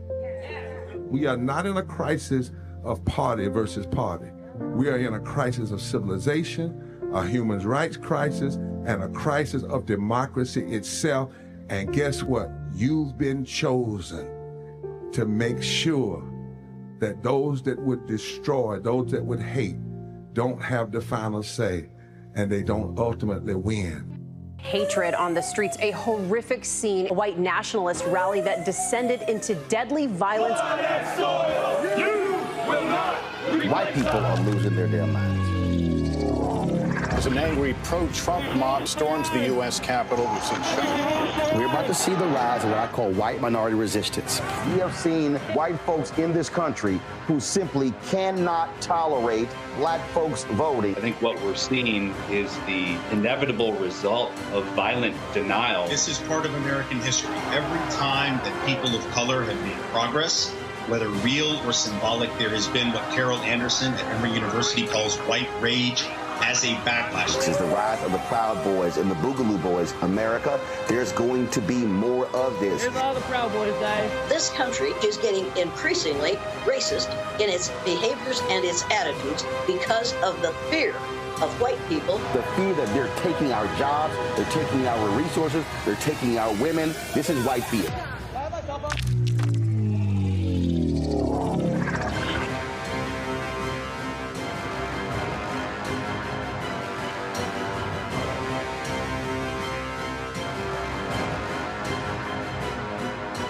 On the next Get Wealthy with me, Deborah Owens, America's Wealth Coach, we talk about the principles of mindset, strategy, and execution. This week, we're adding a fourth, faith. You're going to hear from a mother and daughter duo who are helping thousands of Black women build wealth, all through their faith. You are more than you can ever imagine. Not just obtaining things to show that, but seeing yourself. Making your faith work for you. That's right here on Get Wealthy, only on Black Star Network.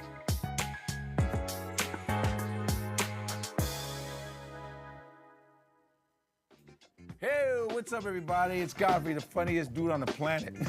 And you're watching Roland Martin Unfiltered.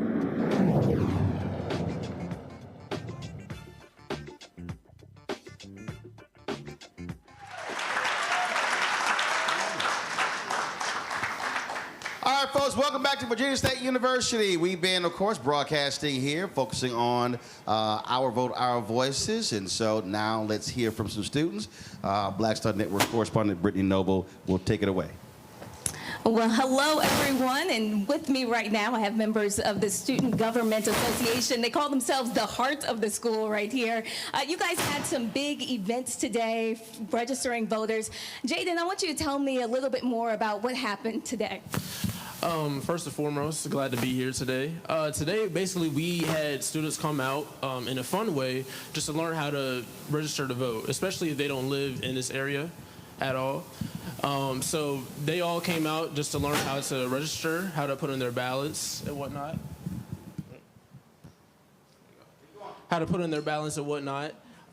There was food, fun, music. Everybody had a good time, but it was also trying to learn the students, help them learn how to vote, how to put in that ballot, how important it is. So that's what we did today. And you had hundreds of students that signed up to vote today, correct?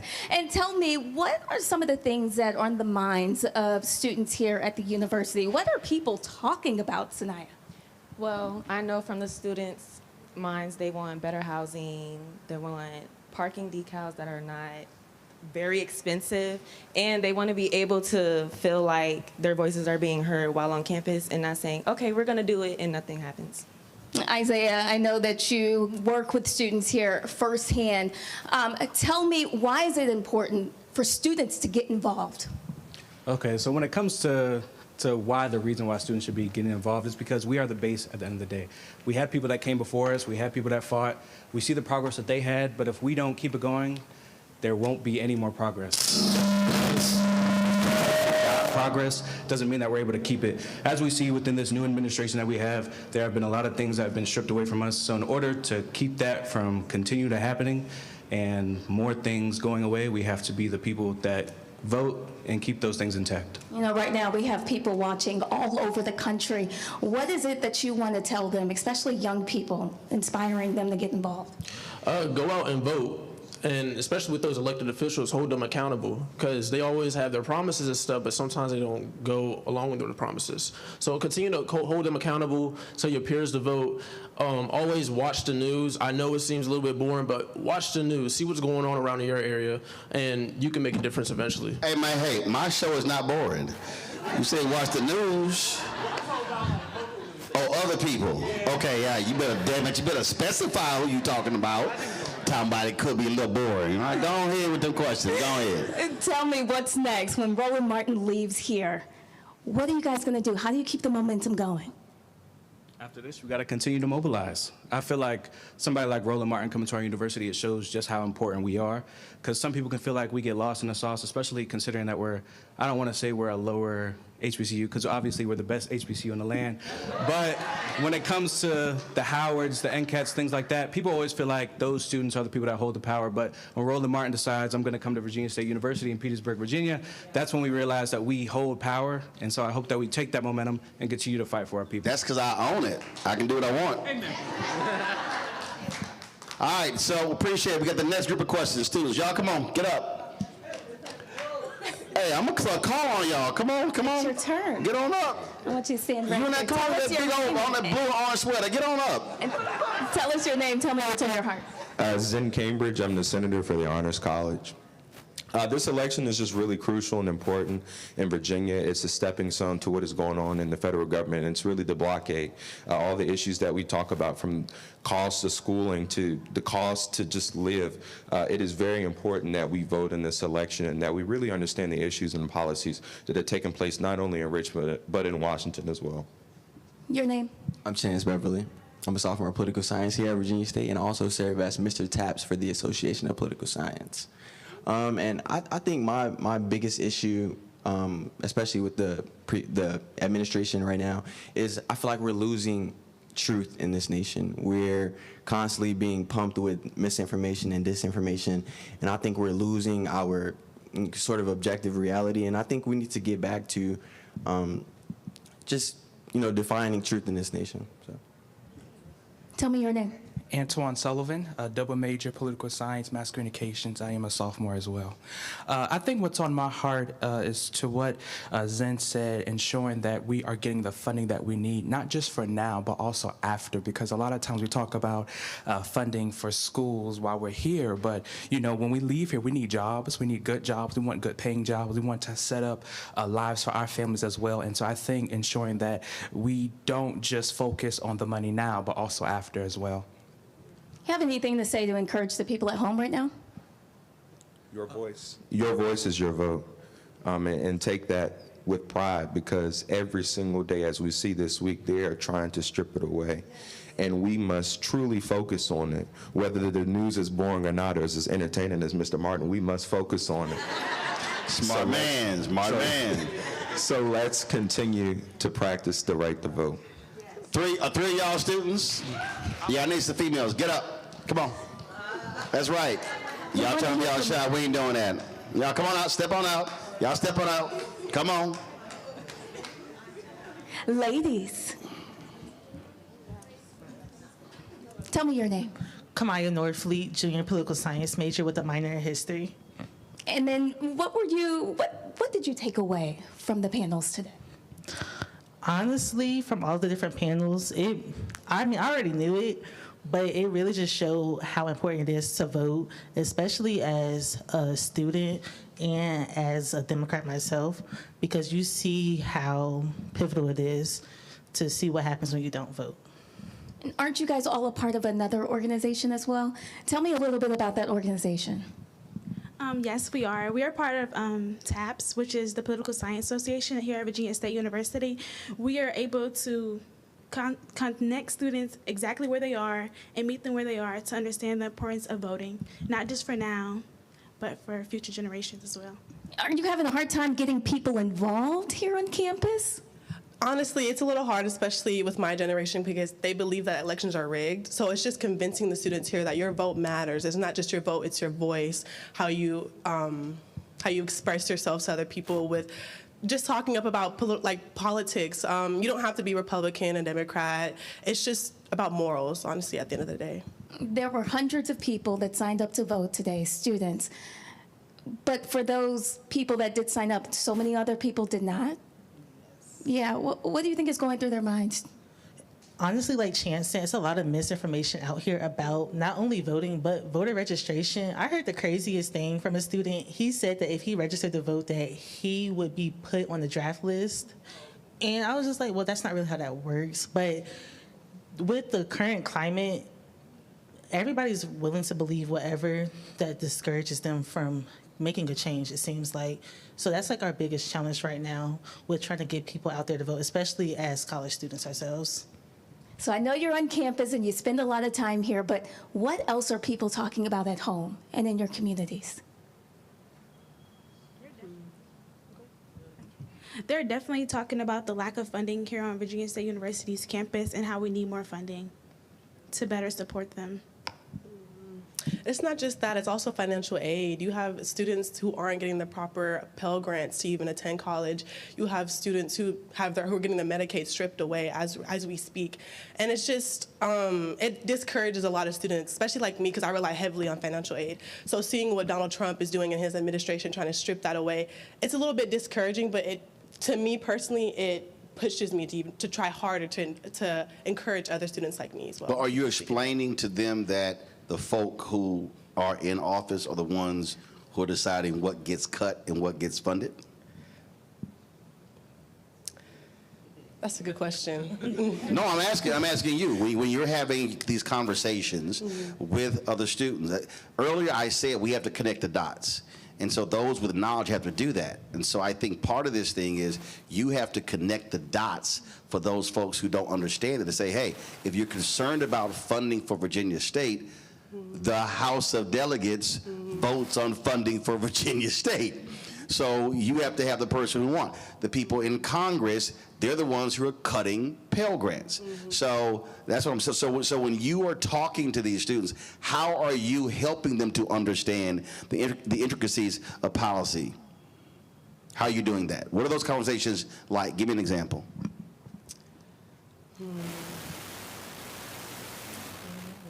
Okay, see, y'all gonna have to bring me back here so I can teach a class on, because I'm serious. The issues, what you're struggling with right now are individuals who don't know. You have to be the one that connects the dots for them.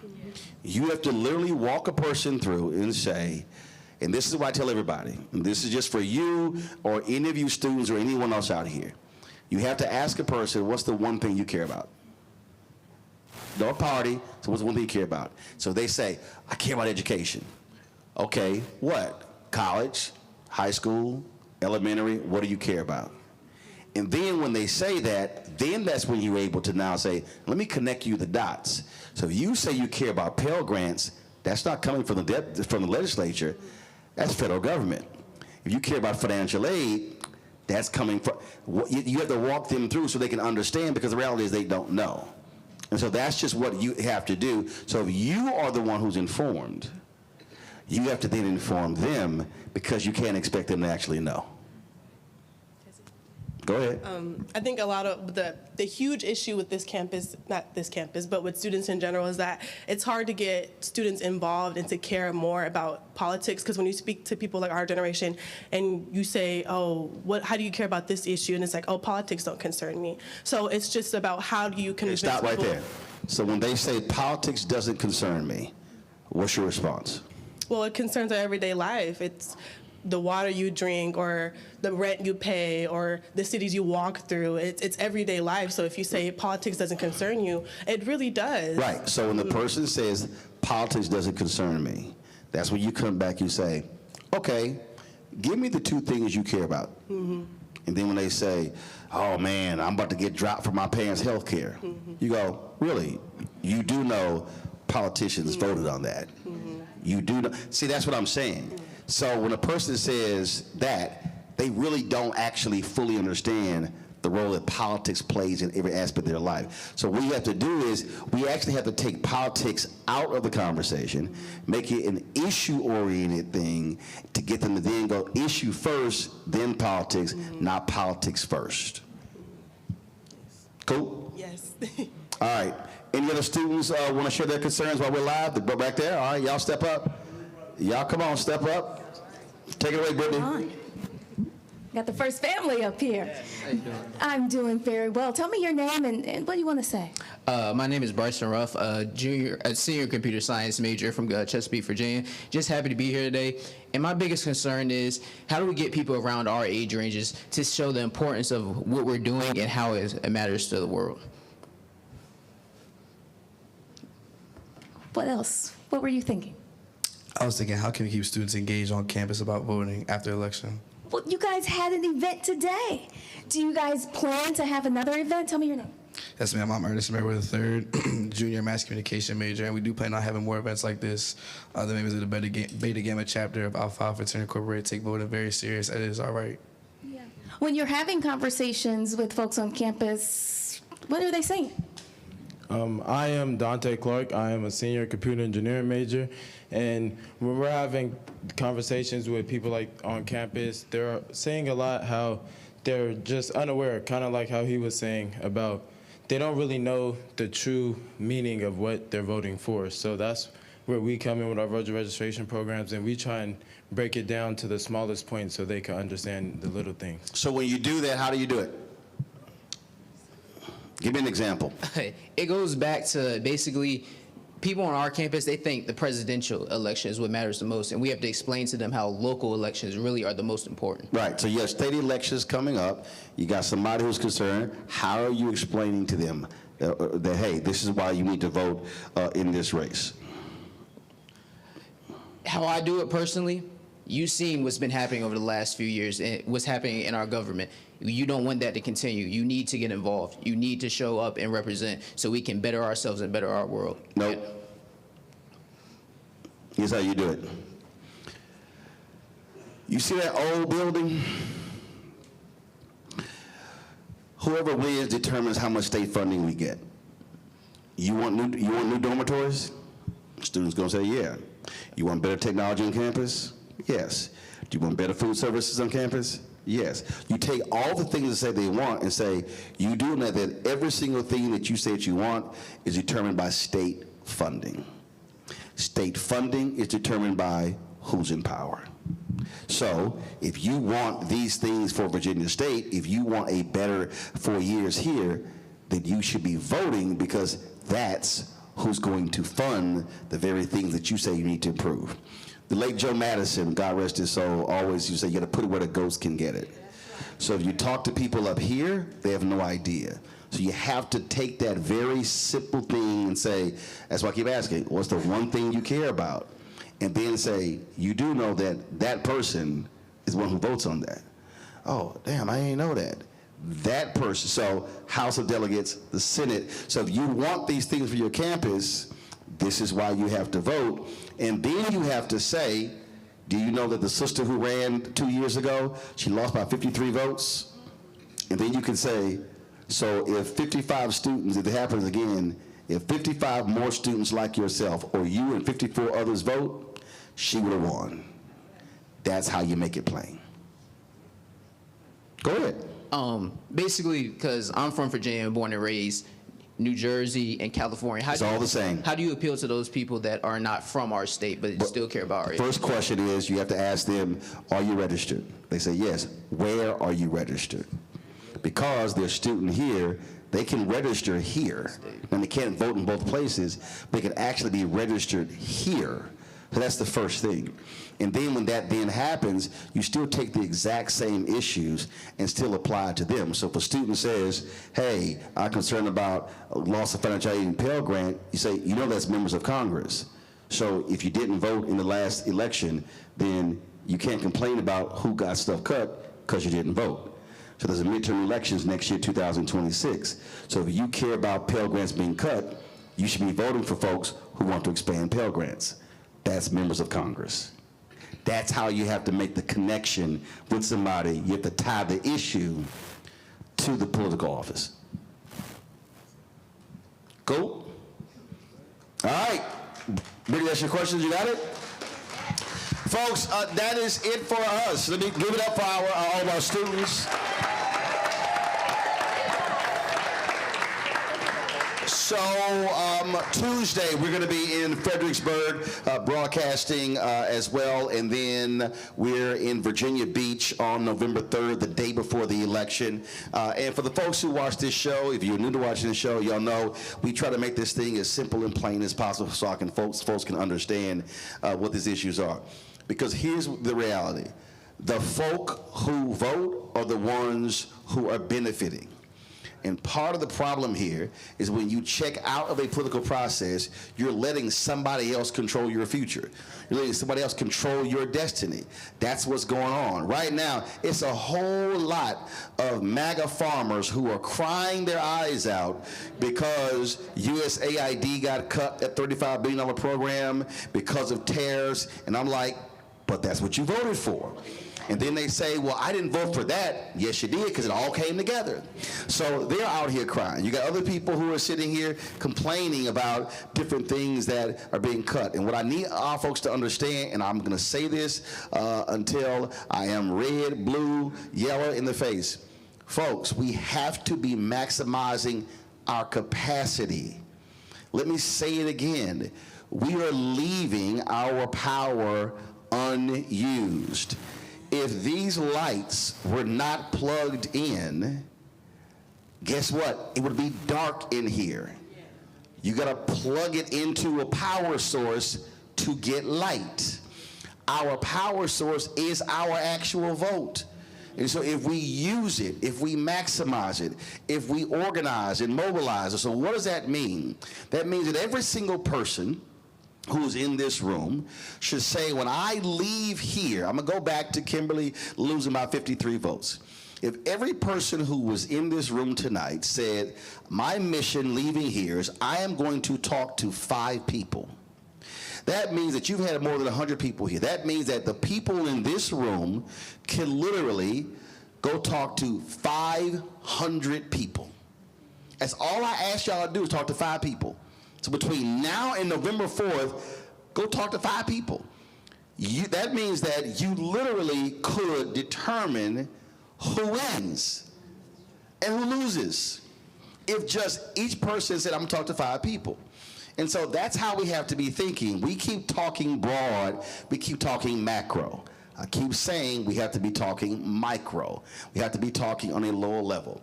We are close to having 2 million subscribers on our YouTube channel. But we started in August of 2017, we had 72,000. We had 157,000 when we launched in September 4th, 2018. Over 7 years, we've gone from 157,000 to 1.87 million. Why? Because I didn't focus on, oh, I'm trying to hit 3 billion. No, it's how can we go one person added every single day? It's a micro game.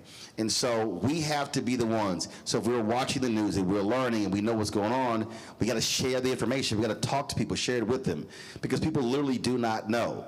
And so if we as African Americans, if we all of a sudden are hitting 65, 70, 75, 80%, I can guarantee you we are sweeping statewide elections. We're sweeping county elections. We're sweeping House and Senate races. But the guaranteed way for us never to have our issues addressed is if we do not use the power of the vote. And so the election is November 4th in this state. Where you are, there are going to be local elections as well. You've got different elections. You've got a mayoral election in Detroit happening that same day. You've got of course, the amendment Prop 50 in California. And so depending upon where you live, you right now should be asking yourself, what elections are happening where I live? And you should be saying, let me get caught up on the issues and the people who are running so I can maximize my vote. Let me thank the folks at Virginia State. Let me thank the Virginia Democrats. Let me thank thank the Virginia Legislative Black Caucus. We thank everybody who made this possible. And so glad to be back on campus, Kat. I look forward to coming back. And again, we'll be live at Fredericksburg on Tuesday. We'll be live in Virginia Beach on November 3rd. That's it. Don't forget, support the work that we do, folks. We're the only black daily news show in the country. Nobody else is doing what we're doing. And not only that, we're not sitting there on StreamYard or on Substack. We're literally live in person here broadcasting. And look, I'm very frank. I tell folks all the time, every single one of these cameras, every single one of these microphones, all the stuff that we roll with, all that stuff costs money, a crew as well. And so this is what we have to be able to have, where we are covering our stuff, because you know what happens. MSNBC, CNN, ABC, NBC, Fox News, they will happily go to Virginia, or go to Virginia Tech, or go to any PWI. They never even consider coming to HBCU. We always consider HBCU first when we talk about broadcasting on the ground across the country. So your support is critical. So if you want to join our Bring the Funk fan club, since we launched September 4, 2018, we've had 36,000 individual donors. We don't have millionaires and billionaires cutting us checks as regular ordinary people. So if you want to support us via Cash App, use the Stripe QR code you see in the bottom left-hand corner. PayPal is R Martin Unfiltered. Venmo is RM Unfiltered. Zelle is Roland at RolandSMartin.com. Roland at RolandMartinUnfiltered.com. Checks in money order, make it payable to Roland Martin Unfiltered, P.O. Box 57196, Washington, D.C. 20037-0196. Download the Black Star Network app. Apple phone, Android phone, Apple TV, Android TV, Roku, Amazon Fire TV, Xbox One, Samsung Smart TV. All of you who, of course, are watching on YouTube, hit that like button as well. Be sure to get a copy of my book, White Fear, How the Browning of America is Making White Folks Lose Their Minds. Available at bookstores nationwide. Get the audio version that I read on Audible. Also, if you want us to get our gear, shirts like this here, zip-ups and hats and hoodies and all of our T-shirts, especially our shirt, Don't Blame Me, I Voted for the Black Woman. Go to shopblackstarnetwork.com, shopblackstarnetwork.com. And when you go to shopblackstarnetwork.com, all of those products you see are black-owned companies. So we got black crossword puzzles, backpacks, sauces, skincare products. Everything you see at shopblackstarnetwork.com are black-owned companies, and so support them as well. And don't forget, download the app Fan Base. Isaac Hayes III is the founder. That's a black-owned social media app. Got audio rooms, you got photos, you got videos, you got live streaming, you got subscriptions.